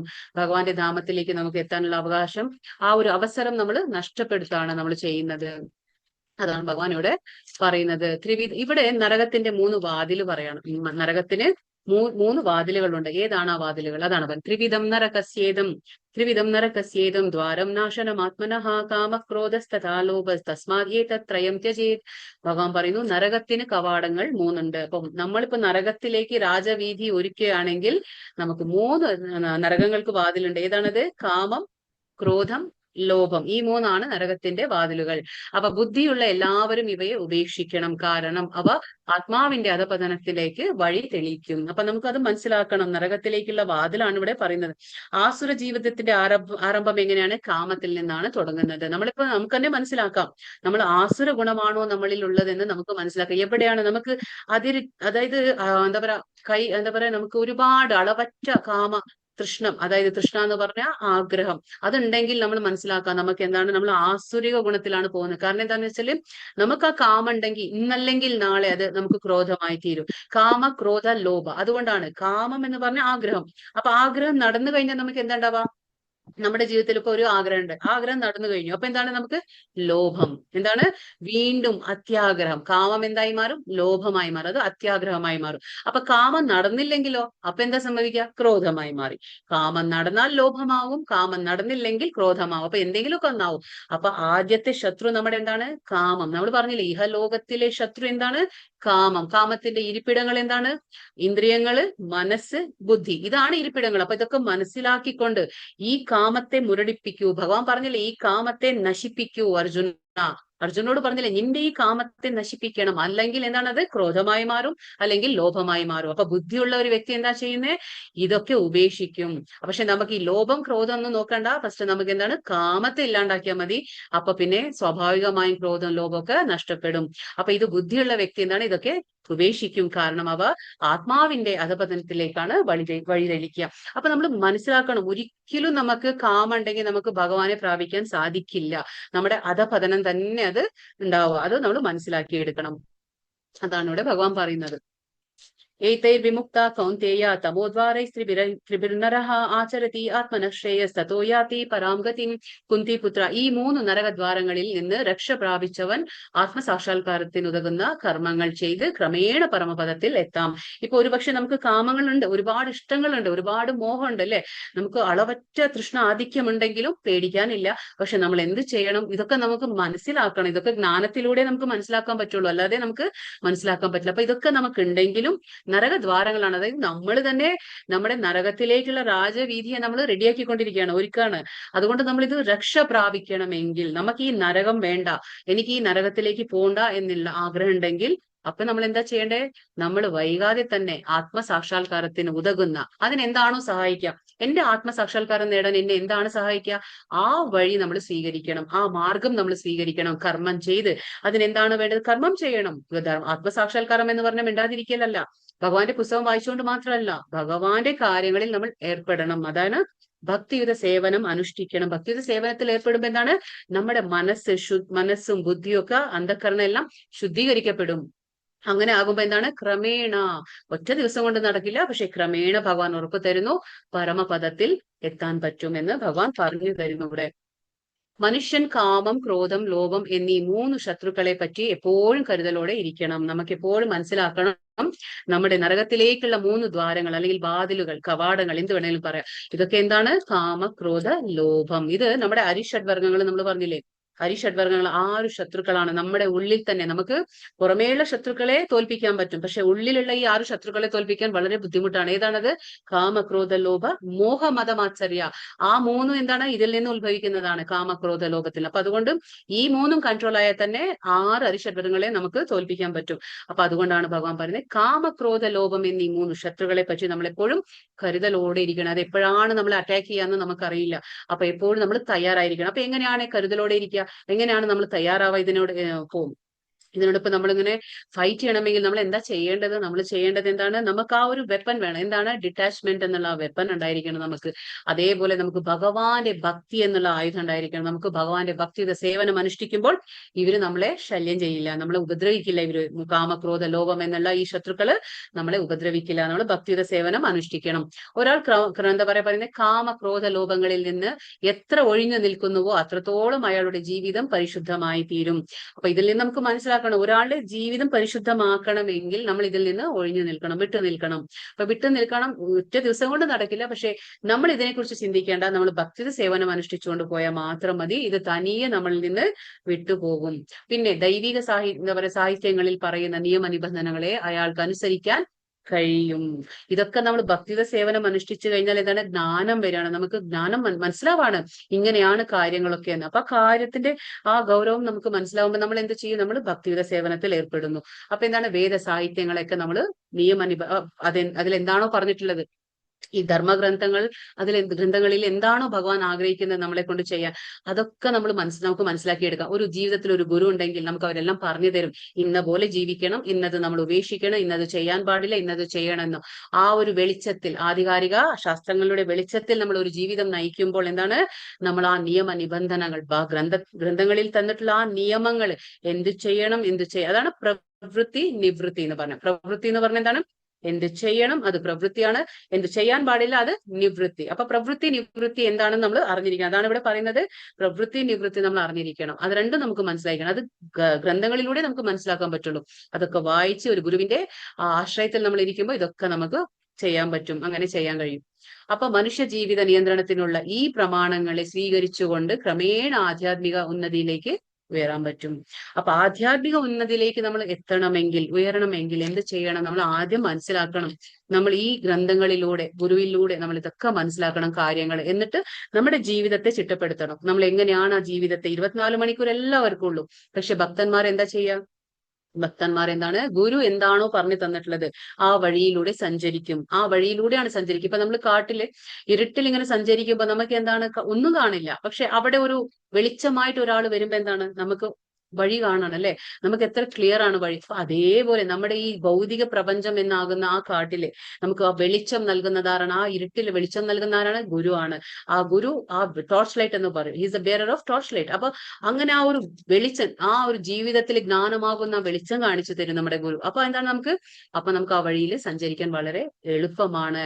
അവർ പറയുന്ന നിയമങ്ങൾ, ശാസ്ത്രങ്ങൾ പറയുന്ന നിയമങ്ങളൊക്കെ അനുസരിച്ചുകൊണ്ട് ആ പ്രമാണങ്ങളെ സ്വീകരിക്കണം. ശാസ്ത്ര പ്രമാണങ്ങളെയൊക്കെ നമ്മൾ അംഗീകരിക്കണം, സ്വീകരിക്കണം. എന്നിട്ട് ക്രമേണ നമുക്ക് ഉയരാൻ പറ്റും. ഇങ്ങനെ കൃഷ്ണാവബോധം വരെ എത്താൻ ഭാഗ്യമുണ്ടായവന് വിജയം സുനിശ്ചിതം തന്നെ. അപ്പൊ ആരാണോ ഇങ്ങനെ കൃഷ്ണാവബോധത്തിൽ പ്രവർത്തിക്കുന്നത്, ഈ ജ്ഞാനമെല്ലാം സ്വീകരിച്ച് ഭഗവാന്റെ വഴിയിൽ ആരാണോ സഞ്ചരിക്കുന്നത്, അങ്ങനെ കൃഷ്ണാവബോധം വരെ എത്താൻ ഒരു വ്യക്തിക്ക്, ഒരു ജീവന് ഭാഗ്യമുണ്ടായാൽ അദ്ദേഹത്തിന് വിജയം സുനിശ്ചിതം തന്നെ. അപ്പൊ ഒന്നും ചിന്തിക്കാനില്ല, വിജയം തീർച്ചയായിട്ടും ഉണ്ടാകുമെന്നാണ് പറയുന്നത്.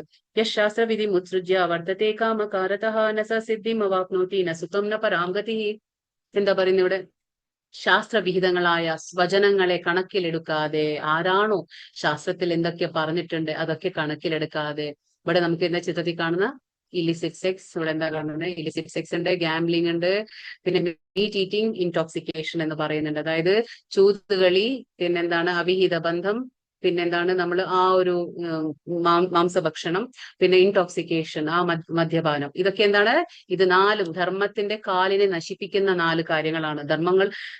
ധർമ്മഗ്രന്ഥങ്ങളിൽ പറയുന്നുണ്ട് ധർമ്മത്തിന് 4 കാലുണ്ട്. ഏതാണ്? സത്യ, തപ, ശൗച, ഇതൊക്കെ ദയ. ഈ 4 കാലുകളാണ് ധർമ്മത്തിന്. 4 കാലുകളുണ്ട്. അപ്പൊ ആ 4 കാലുകളിൽ നശിപ്പിക്കുന്നതാണ് ഈ കാര്യങ്ങളൊക്കെ. ഏതാണ്? ഇല്ലിസിക്സ്, അവിഹിത ബന്ധമായാലും ചൂതുകളിയായാലും, പിന്നെന്താണ് ആ ഇൻടോക്സിക്കേഷൻ, മദ്യപാനം, പിന്നെന്താണ് മീറ്റ് ഈറ്റിംഗ് എന്ന് പറഞ്ഞ മാംസഭക്ഷണം. ഇതൊക്കെ എന്താണ്? ധർമ്മത്തിന്റെ 4 കാലുകളെ ഇല്ലാതാക്കുന്ന കാര്യങ്ങളാണ്. അപ്പൊ ഇതെന്താ പറയുന്നത് ഇവിടെ? ശാസ്ത്രവിഹിതങ്ങളായ വചനങ്ങളെ കണക്കിലെടുക്കാതെ തന്നിഷ്ടം പോലെ പ്രവർത്തിക്കുന്നവർക്ക് എന്താണ്? പരിപൂർണതയോ പരമലക്ഷ്യപ്രാപ്തിയോ സുഖം പോലും നേടാനാവില്ല. അപ്പൊ ഇത് ഭഗവാൻ പറഞ്ഞു കൊടുക്കുന്ന കാര്യങ്ങളാണ്.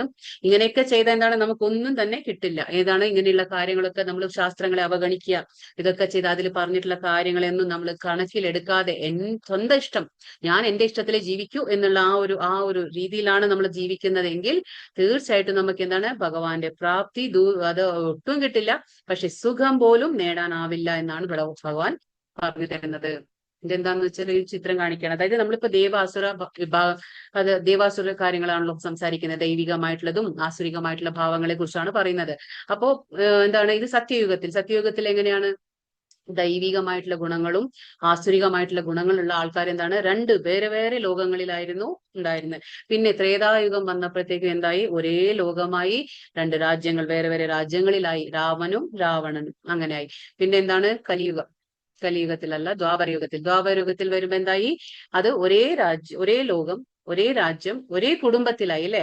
ആ ഒരേ കുരുവംശത്തിലാണ് പാണ്ഡവരും പിന്നെ കൗരവന്മാരും ഒരേ വംശത്തിൽപ്പെട്ട ആൾക്കാരാണ്. അപ്പോ ഈ ഓരോ അസുരികവും പിന്നെന്താണ്? ദൈവികമായിട്ടുള്ള ഗുണത്തിന്റെ കാര്യങ്ങളാണ് പറയുന്നത്. പക്ഷെ കലിയുഗത്തിൽ എങ്ങനെയാണ്?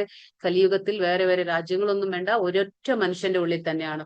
ഒരേ മനുഷ്യന്റെ ഉള്ളിലാണ് ആസുരിക ഗുണങ്ങളും ഉണ്ട്, ദൈവിക ഗുണങ്ങളും ഉണ്ട്. അപ്പൊ നമുക്ക് ആ ദൈവിക ഗുണങ്ങളോട് യുദ്ധം ചെയ്യണം. എന്താണ്? ആ അരിഷഡ് വർഗങ്ങൾ നമ്മൾ പറഞ്ഞില്ലേ, കാമ, ക്രോധ, ലോഭ, ഇതിനോട് നമ്മൾ ദിവസേന യുദ്ധം ചെയ്യണം. യുദ്ധം ചെയ്ത് നമ്മൾ ആസുരിക ഗുണങ്ങളെ ഇല്ലാതാക്കി നമ്മൾ ആ ദൈവിക ഗുണങ്ങളെ ഉയർത്തിപ്പിടിക്കണം. എങ്കിലേ നമുക്ക് ഭഗവാന്റെ പ്രാപ്തി ഉണ്ടാവുള്ളൂ. അതിന്റെ കാര്യം പറയണം ഇവിടെ. ദൈവികവും ആസുരിക ഗുണങ്ങൾ എങ്ങനെയാണ്?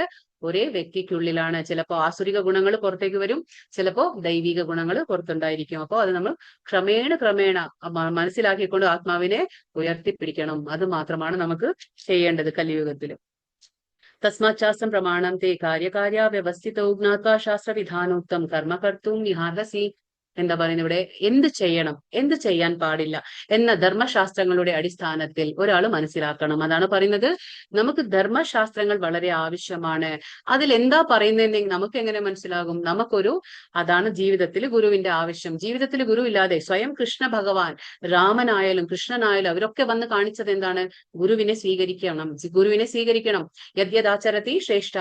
അവര് വന്ന് കാണിച്ചു തന്നു അല്ലെ, ഇങ്ങനെ ഗുരുവിനെ സ്വീകരിച്ചാലാണ് നമ്മുടെ ജീവിതത്തിലേക്ക് നമ്മൾ ഉയരാൻ പറ്റും, നമ്മുടെ ആത്മാവിനെ നമുക്ക് ഉയർത്തിയെടുക്കാൻ പറ്റുക. അപ്പോൾ ആ ഗുരു ഉണ്ടായിരിക്കണം. എങ്കിലേ അവര് നമുക്ക് ധർമ്മശാസ്ത്രങ്ങളെ, കാരണം നമ്മൾ തന്നെ വായിക്കുക, നമ്മൾ തന്നെ മനസ്സിലാക്കുക എന്ന് പറയുമ്പോൾ നമ്മൾ മാനസികമായിട്ടുള്ള ഊഹാപോഹങ്ങൾ ഉണ്ടാവും നമുക്ക്. പക്ഷെ അത് ഗുരുവിന്റെ വഴിയിൽ നമ്മൾ സഞ്ചരിക്കുമ്പോൾ നമുക്ക് ഒരു ബുദ്ധിമുട്ടുമില്ല. അവർ വഴി കാണിച്ചു തരികയാണ്. ഓൾറെഡി അവർ ആ വഴിയിൽ സഞ്ചരിച്ചിട്ടുണ്ടാവും.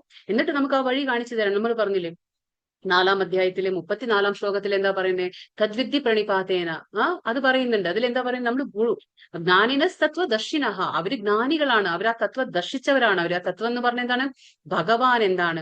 ആ ഭഗവാന്റെ ആത്മസാക്ഷാത്കാരം നേടിയ വ്യക്തികളായിരിക്കും. അവര് സഞ്ചരിച്ച വഴിയിൽ നമുക്ക് സഞ്ചരിക്കുമ്പോൾ യാതൊരു ബുദ്ധിമുട്ടും ഉണ്ടാവില്ല. അപ്പൊ നമുക്ക് എന്ത് സംശയം വന്നാലും അവരോട് ചോദിച്ച് മനസ്സിലാക്കി ആ ധർമ്മശാസ്ത്രത്തിന്റെ വെളിച്ചത്തിൽ നമ്മൾ നമ്മുടെ ജീവിതത്തെ നയിക്കണം. അപ്പൊ അടിസ്ഥാനത്തിൽ ഒരാൾ മനസ്സിലാക്കണം, ആരുടെ? ധർമ്മശാസ്ത്രങ്ങളുടെ അടിസ്ഥാനത്തില് എന്തു നമ്മുടെ പ്രവൃത്തി എങ്ങനെ ആയിരിക്കണം?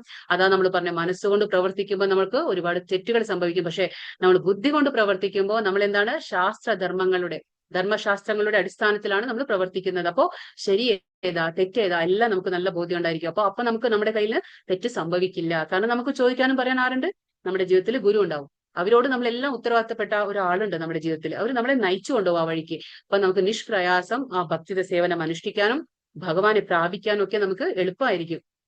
അപ്പം ഈ നിയമനിബന്ധനകളെ നമ്മൾ സാധാരണയായിട്ട് നമുക്ക് എന്തുകൊണ്ടാണ് ഭക്തിയിലേക്ക് വരാത്തത്? നമുക്ക് എന്താണ് ഭക്തി ഇഷ്ടമല്ലാത്തത്? നമുക്ക് ഭക്തി ഇഷ്ടമാണ്, നമുക്ക് ഇഷ്ടമുള്ള രീതിയിൽ നമുക്ക് ചെയ്യാൻ ഇഷ്ടമാണ്. പക്ഷെ എന്തുകൊണ്ട് ഇങ്ങനെയുള്ള ആ നിയമനിബന്ധനകൾ നമുക്ക് ഇഷ്ടമല്ല? ഭക്തി എന്ന് പറയുമ്പോൾ എന്താണ്? അതിൻ്റെതായ നിയമനിബന്ധനകൾ ഉണ്ട് അതില്. ഭഗവാൻ വെറുതെ പറയാണോ? ഭഗവത്ഗീതയിൽ എന്തുകൊണ്ട് ഭഗവത്ഗീത നമ്മൾ പഠിക്കണം? അതിൽ പറയുന്നുണ്ട് ഭഗവാൻ ഇന്നത് ചെയ്യണം, ഇന്നത് ചെയ്യാൻ പാടില്ല എന്ന്. പക്ഷെ നമുക്കത് ആ നിയമനിബന്ധനകളെ അംഗീകരിക്കാനോ അതുപോലെ ഒരു ജീവിതം നയിക്കാൻ നമുക്ക് ഇഷ്ടാവില്ല. അതുകൊണ്ടാണ്. കാരണം എന്താണ്? ഒരുപാട് ജന്മങ്ങൾ നമ്മളിങ്ങനെ സുഖിച്ചു കഴിഞ്ഞു, നമ്മുടെ ഇന്ദ്രിയ ആസക്തിയിൽ നമ്മൾ സുഖിച്ചു കഴിഞ്ഞു.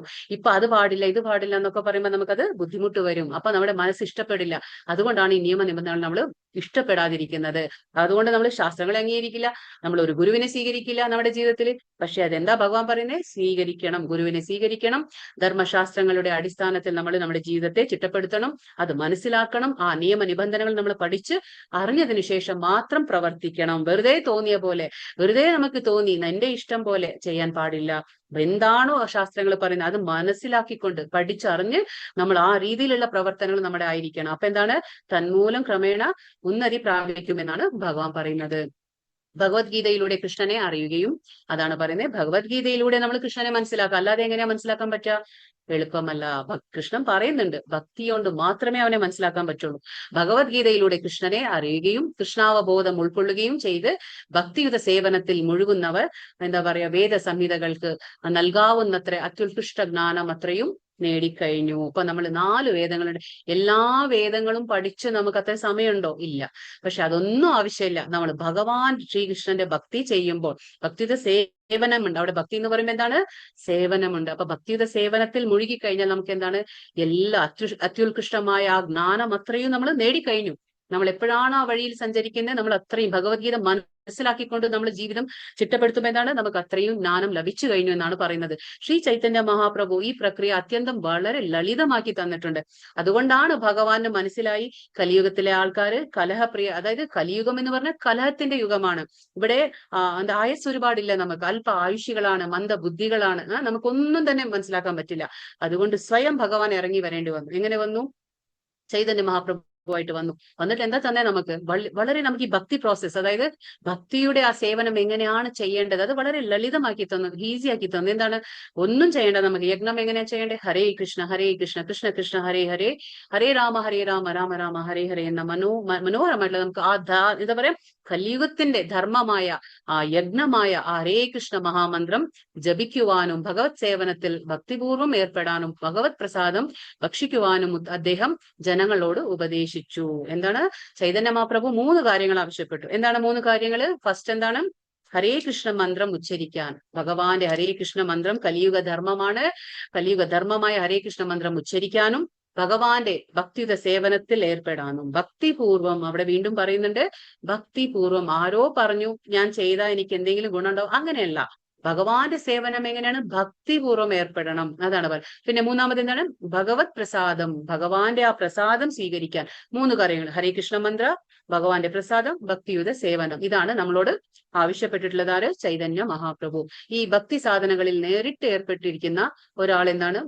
വൈദിക സാഹിത്യങ്ങൾ വേണ്ടും വണ്ണം പഠിച്ചിട്ടുണ്ടെന്ന് നമുക്ക് പറയാം. ആരാണോ ഈ 3 കാര്യങ്ങൾ ചെയ്യുന്നത് അവരെന്താണ്? വേദ സാഹിത്യങ്ങളെല്ലാം പഠിച്ച ഒരാളാണെന്ന് നമുക്ക് മനസ്സിലാക്കിയെടുക്കാം. ചുരുക്കത്തിൽ അതാണ് പറയുന്നത്. അപ്പോ കഥ പറയാം. നമുക്ക് ഈ സ്റ്റോറി ഒന്ന് നോക്കാം. സതീദേവിയുടെ. ഇത് സതീദേവിയുടെ കഥ. അതാണ് സതീദേവി ആരാന്ന് എല്ലാവർക്കും അറിയായിരിക്കും. നമുക്ക് ഭാഗവതത്തിലെല്ലാം വരുന്ന കഥയാണ് ഇത്, സതീദേവിയുടെ ദക്ഷന്റെ. അപ്പൊ ഈ ദക്ഷ പ്രജാപതി ആരാണ്?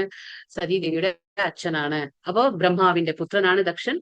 അതേപോലെ സതീദേവിയുടെ അച്ഛനാണ്. ഈ സതീദേവി ആരാണ്? ശിവന്റെ ഭാര്യയാണ്. ശിവനെ ഭർത്താവായി സ്വീകരിച്ച ആളാണ് സതീദേവി. അപ്പൊ എന്താ സംഭവിക്കാന്ന് വെച്ചാൽ, ഈ പ്രജാപതിക്ക് ഒരുപാട് അഹങ്കാരം ഉണ്ടായിരുന്നു. ഞാൻ എന്റെ എന്നുള്ള ഒരു അഹങ്കാരം ഉണ്ടായിരുന്നു ദക്ഷ പ്രജാപതിക്ക്. അപ്പൊ ഈ ശിവനാണെങ്കിൽ ആരാണ്? ഒരു പ്യോർ വൈഷ്ണവനാണ് ശിവൻ. വൈഷ്ണവാനാം യഥാ ശംഭു എന്ന് പറയും. അപ്പൊ ഈ ശിവനെ വിവാഹം ചെയ്തത് ദക്ഷ പ്രജാപതിക്ക് ഒട്ടും ഇഷ്ടായില്ല. മകള് എന്താ പറയാ, ശിവനെ വിവാഹം ചെയ്ത് ഒട്ടും ഇഷ്ടായില്ല. അപ്പൊ ആ ഒരു മനസ്സിൽ ആ ഒരു വൈരാഗ്യം ഉണ്ട് ആർക്ക്? ദക്ഷ പ്രജാപതിക്ക്. അതായത് സ്വന്തം മകള് ശിവനെ വിവാഹം കഴിച്ചതിൽ ഒരു താല്പര്യവും ഇല്ല, അത് ദേഷ്യമുണ്ട്. അപ്പൊ ഒരു സമയത്ത് എന്താ സംഭവം? യാഗസഭയിൽ ഒരു സമയത്ത് യാഗം നടക്കുന്ന സഭയിലേക്ക് ദക്ഷ പ്രജാപതി വരികയാണ്. അതായത് നമ്മൾ പറഞ്ഞില്ലേ, അർഹത ഇല്ലെങ്കിലും അർഹത നേടാനും, ബഹുമതിക്ക് എന്താ പറയാ, അർഹത ഇല്ലെങ്കിലും ബഹുമതി നേടിയെടുക്കാനും ഒക്കെ ചിലർക്ക് വളരെ ആഗ്രഹം ഉണ്ടായിരിക്കും. അപ്പൊ ഈ ദക്ഷ പ്രജാപതി ആ യാഗസഭയിലേക്ക് വരുമ്പോൾ അദ്ദേഹം പ്രതീക്ഷിക്കുകയാണ് എല്ലാവരും എഴുന്നേറ്റ് നിൽക്കണം, എന്നെ ബഹുമാനിക്കണം, എന്നെ ആദരിക്കണം എന്നൊക്കെ വളരെ ആഗ്രഹിക്കുകയാണ് ആര്? ദക്ഷ പ്രജാപതി. അപ്പൊ ആ സമയത്ത് അവിടെ ഒരുപാട് ദേവന്മാരുണ്ടാവും, അവിടെ ബ്രഹ്മാവ് ഉണ്ടാവും, ശിവനുണ്ട്, എല്ലാവരും ഉണ്ട്. ശിവൻ പക്ഷെ തപസ്സിലിരിക്കുകയാണ്. ശിവൻ എന്താണ്? അവിടെ തപസ്സിലിരിക്കുകയാണ്. അപ്പൊ എന്താണ്? ദക്ഷ പ്രജാപതി എൻ്റർ ആയപ്പോൾ, ആ ഉള്ളിലേക്ക് കയറിയപ്പോൾ, ആ സഭയിൽ കയറിയപ്പോൾ എല്ലാവരും എഴുന്നേറ്റ് നിന്ന് ആദരവോടെ അവരെ സ്വീകരിച്ചു. പക്ഷെ അവിടെ രണ്ടുപേരും എഴുന്നേറ്റില്ല. അതാരാണ്? അത് ബ്രഹ്മാവും ശിവനും. ബ്രഹ്മാവ് എഴുന്നേൽക്കാത്തത് ഒന്നും തോന്നിയില്ല. കാരണം എന്താന്ന് വെച്ചാല് അതിൽ വിരോധമൊന്നും തോന്നിയില്ല, കാരണം അത് അച്ഛനായിരുന്നു. പക്ഷെ മരുമകനായ ആ ശിവൻ എഴുന്നേറ്റില്ല. അതായത് എന്നെ അപമാനിച്ചു, ഞാനൊരു എന്താണ് ഭാര്യയുടെ അച്ഛനല്ലേ, അപ്പൊ എന്നെ ആ മരുമകൻ അപമാനിച്ചു എന്നുള്ള ആ ഒരു ദേഷ്യമായിരുന്നു ആർക്ക്? ആ പ്രജാപതി, ദക്ഷ പ്രജാപതിക്ക്. അപ്പൊ എന്താണ്? ശിവൻ ഇതൊന്നും അറിയുന്നില്ല. ശിവൻ എന്താണ്? തപസ്സിൽ മുഴുകിയിരിക്കുകയാണ് ശിവൻ. പക്ഷെ അങ്ങനെ ആയപ്പോൾ എന്താണ്? അത് മനസ്സിലിരിക്കുകയാണ് ദക്ഷ പ്രജാപതിയുടെ. അപ്പൊ ശിവനെ അപമാനിക്കണം എന്നോർത്ത്, മനസ്സിൽ ആഗ്രഹിച്ചുകൊണ്ട് അപമാനിക്കണം ശിവനെ എന്നോർത്ത് ആ അഹങ്കാര ബുദ്ധിയോടെ, അസൂയ ബുദ്ധിയോടെ എന്താണ്? ദക്ഷ പ്രജാപതി ഒരു യാഗം നടത്താണ്. ഒരു യാഗം നടത്തി. അതില് എന്താണ്? അത് യാഗം നടത്തിയിട്ട് എല്ലാവർക്കും ക്ഷണം കൊടുത്തു. എല്ലാവരും വിളിച്ചു വരുത്തി. പക്ഷെ സ്വന്തം മകളെയും ഭർത്താവിനെയും വിളിച്ചില്ല, മകളും മരുമകനെയും വിളിച്ചില്ല അതിലേക്ക്. അപ്പൊ എല്ലാവരും ഈ യാഗത്തിലേക്ക് പോകുമ്പോ സതീദേവി ചോദിക്കണേ എവിടേക്കാ പോകുന്നത്? അപ്പൊ എല്ലാവർക്കും മനസ്സിലായി. എല്ലാവരും പറയാണ് ദക്ഷ പ്രജാപതി യാഗം നടത്താണല്ലോ, അതിലേക്ക് പോവാണെന്ന്. അപ്പൊ അത് കേൾക്കുമ്പോൾ വല്ലാത്ത വിഷമം തോന്നുന്നു. അതായത് എല്ലാവരെയും ക്ഷണിച്ചിട്ടുണ്ട് എന്റെ അച്ഛൻ, സ്വന്തം അച്ഛൻ എന്നെയും എന്റെ ഭർത്താവിനെയും ക്ഷണിച്ചില്ല എന്നുള്ള ഒരു വിഷമം വരാണ് സതീദേവിക്ക്. അപ്പൊ സതീദേവി ശിവനോട് ചെന്ന് ചോദിക്കാണ്, അപ്പൊ നമുക്കും ആ യാഗത്തിൽ പങ്കുകൊണ്ടാലോ, നമുക്കൊന്ന് പോയാലോ? അപ്പൊ ശിവൻ പറയാണ്, വിളിക്കാത്ത സ്ഥലത്ത് നമ്മൾ പോകരുത്, അത് അപമാനമാണ്, പോകാൻ പാടില്ല എന്ന് പറയും. ക്ഷണിക്കാത്ത സ്ഥലത്ത് നമ്മൾ ചെല്ലാൻ പാടില്ല എന്ന് പറയും. പക്ഷെ സതീദേവി പറയാണ്, അച്ഛന്റെ വീടല്ലേ, അച്ഛന്റെ വീട്ടിലേക്ക് ഇപ്പൊ നമുക്ക് ക്ഷണം ഇല്ലെങ്കിലും പോയിക്കൂടെ എന്നാണ് ചോദിക്കുന്നത്. അപ്പോ ശിവൻ പിന്നീട് ആലോചിച്ചു, ശരി, ആ ഭാര്യ അത്രയും ആഗ്രഹിക്കുകയാണെങ്കിൽ സ്വന്തം അച്ഛനല്ലേ, എങ്കിൽ പൊക്കോട്ടെ എന്ന് വിചാരിച്ച് ശിവൻ പറഞ്ഞു വിടാണ് ആരെ? സതീദേവി. ആദ്യം വേണ്ടാന്ന് പറഞ്ഞു, പിന്നെ സതീദേവി പോകാൻ നിർബന്ധിച്ചപ്പോൾ, അച്ഛനല്ലേ ക്ഷണിച്ചില്ലെങ്കിലും പോകാം എന്നുള്ള ആ കാര്യം പറഞ്ഞപ്പോൾ പോകാൻ പറയാണ്. അങ്ങനെ സതീദേവി വരികയാണ് അവിടേക്ക്, അച്ഛന്റെ യാഗം നടക്കുന്ന ആ സ്ഥലത്തേക്ക് വരികയാണ്. പക്ഷെ അവിടെ ആദ്യമേ ദക്ഷ പ്രജാപതി വിലക്കേൽപ്പിച്ചിരുന്നു. ആർക്ക്? ഈ സതീദേവിയുടെ പെങ്ങന്മാർക്കും പിന്നെന്താണ് അമ്മയ്ക്കും പറഞ്ഞിരുന്നു, സതീദേവി വരുമ്പോൾ ആരും സ്വീകരിക്കാൻ പാടില്ല, അവളോട് ആരും മിണ്ടാൻ പാടില്ല എന്നുള്ള ആ വിലക്കുണ്ടായിരുന്നു. അപ്പൊ എന്താണ്? സതീദേവി അവിടെ എത്തുമ്പോൾ ആരും തന്നെ സതീദേവി അവിടെ സ്വീകരിക്കുന്നില്ല. പക്ഷെ എങ്കിലും സതീദേവി അവിടെ ചെന്നു. വിളിക്കാത്ത സ്ഥലമാണ് എങ്കിലും അച്ഛനല്ലേ എന്നോർത്ത് സതീദേവി അവിടെ ചെല്ലാണ്. അവിടെ ചെന്നപ്പോൾ യാഗത്തിന്റെ, അത് യജ്ഞശിഷ്ട എന്ന് നമ്മൾ പറയും, അതായത് ഒരു ഹവിസ് എല്ലാവർക്കും മാറ്റിവെക്കും. യാഗത്തിൽ പങ്കുകൊണ്ട എല്ലാവർക്കും അത് മാറ്റിവെക്കും, യജ്ഞത്തിന്റെ ആ ഒരു ഹവിസ്. പക്ഷെ ഇവിടെ എന്താ പറയാ, നമ്മുടെ ദക്ഷ പ്രജാപതി എന്ത് ചെയ്തു? മനഃപൂർവ്വം ശിവനെ അപമാനിക്കാൻ വേണ്ടിയിട്ട് എന്ത് ചെയ്തു? ശിവന് വേണ്ടി മാത്രം മാറ്റിവെച്ചില്ല, എല്ലാവർക്കും വെച്ചു, ശിവന് മാറ്റിവെച്ചില്ല. അത് ഈ സതീദേവി കാണുമ്പോൾ അത് വളരെ സങ്കടം തോന്നാണ്. അതായത് എന്റെ ഭർത്താവിന് ഇത്രത്തോളം അപമാനിക്കുകയാണ് എന്റെ അച്ഛൻ, സ്വന്തം അച്ഛൻ എത്രത്തോളം എന്റെ ഭർത്താവിനെ അപമാനിക്കുന്നു എന്ന് ആലോചിച്ച് സതീദേവിക്ക് വളരെ വിഷമം തോന്നിയിട്ട് സതീദേവി എന്ത് ചെയ്യാണ്? അതായത് ആ യോഗശക്തിയിലൂടെ ഒരു അഗ്നികുണ്ഡം തയ്യാറാക്കുകയാണ്. അഗ്നികുണ്ഡം തയ്യാറാക്കിയിട്ട് അതിൽ ആത്മാഹുതി ചെയ്യാണ്. അപ്പൊ ശരീരം ത്യാഗം ചെയ്യണാറ് സതീദേവി ആ അഗ്നികുണ്ഡത്തിൽ സ്വന്തം ശരീരത്തെ ത്യാഗം ചെയ്യാണ്. കാരണം സതീദേവി ചിന്തിക്കുകയാണ്, എന്റെ ഭർത്താവ് പോകരുതെന്ന് പറഞ്ഞിട്ടും ഞാൻ ഇങ്ങോട്ട് വന്നു, ക്ഷണിക്കാത്ത സ്ഥലത്ത് ചെന്ന് അപമാനിക്കും എന്ന് പറഞ്ഞു കേട്ടിട്ടും ഞാൻ ഇങ്ങോട്ട് വന്നു.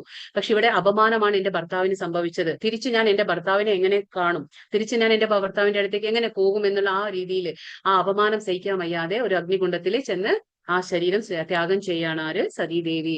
കാരണം സതീദേവിക്ക് അറിയായിരുന്നു എല്ലാവരും എന്താ വിളിക്കുക സതീദേവിയെ? ദാക്ഷായണി. കാരണം ദക്ഷന്റെ പുത്രി ആയതുകൊണ്ട് ദാക്ഷായണി. അങ്ങനെ ഒരു പേര് എനിക്ക് ആവശ്യമില്ല എന്നോർത്ത് ആ ദേഹം ത്യാഗം ചെയ്യണം. ഇത് കേട്ട പാടെ ശിവന് വളരെ ദേഷ്യം വരികയാണ്, ക്രുദ്ധനാവാണ് ശിവൻ.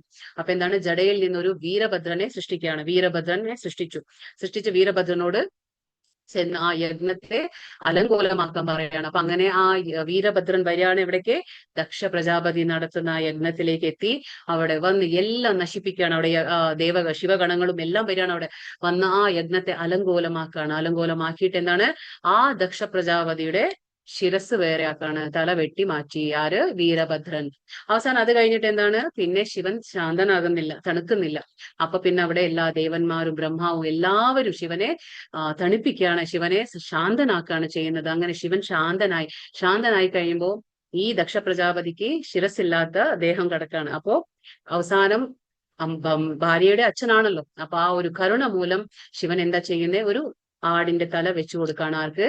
നമ്മുടെ ആ ദക്ഷ പ്രജാപതിക്ക് ഒരു ആടിന്റെ തല വെച്ചു കൊടുക്കണം. ഇവിടെ കംപ്ലീറ്റ് ആയിട്ട് ശിവന് എന്താ പറയാ, ശിവൻ അങ്ങനെ ഒരു ശിക്ഷ കൊടുത്തില്ല. കാരണം എന്താന്ന് വെച്ചാൽ ഇപ്പൊ എന്തുകൊണ്ട് ആ ആടിന്റെ തല വെച്ചു കൊടുത്തു എന്ന് പറഞ്ഞാല്, എന്നാൽ ജീവനെ രക്ഷിച്ചു കൊടുത്തു. അതായത് എന്തുകൊണ്ടാന്ന് വെച്ചാൽ ഒരു പാഠം പഠിപ്പിക്കുകയാണ്. അതായത് ചെയ്ത തെറ്റ് മനസ്സിലാവണം. ദക്ഷ പ്രജാപതി ചെയ്ത തെറ്റ് അപമാനിച്ചു, അതായത് ഭക്തനായ ശിവനെ അപമാനിച്ചു. ആ അഹങ്കാരത്തിനുള്ള ശിക്ഷ കൊടുത്തു. ശിക്ഷ കൊടുത്ത് എന്താണ്? ഓരോ നിമിഷവും ആ ആടിന്റെ തല കാണുമ്പോൾ ദക്ഷ പ്രജാപതിക്ക് ഓർമ്മ വരും. തന്റെ ആ അഹങ്കാരം കൊണ്ട് ചെയ്തു കൂട്ടിയ ആ കർമ്മങ്ങൾ എന്താ എന്നുള്ളത് അത് ബോധ്യപ്പെടണം.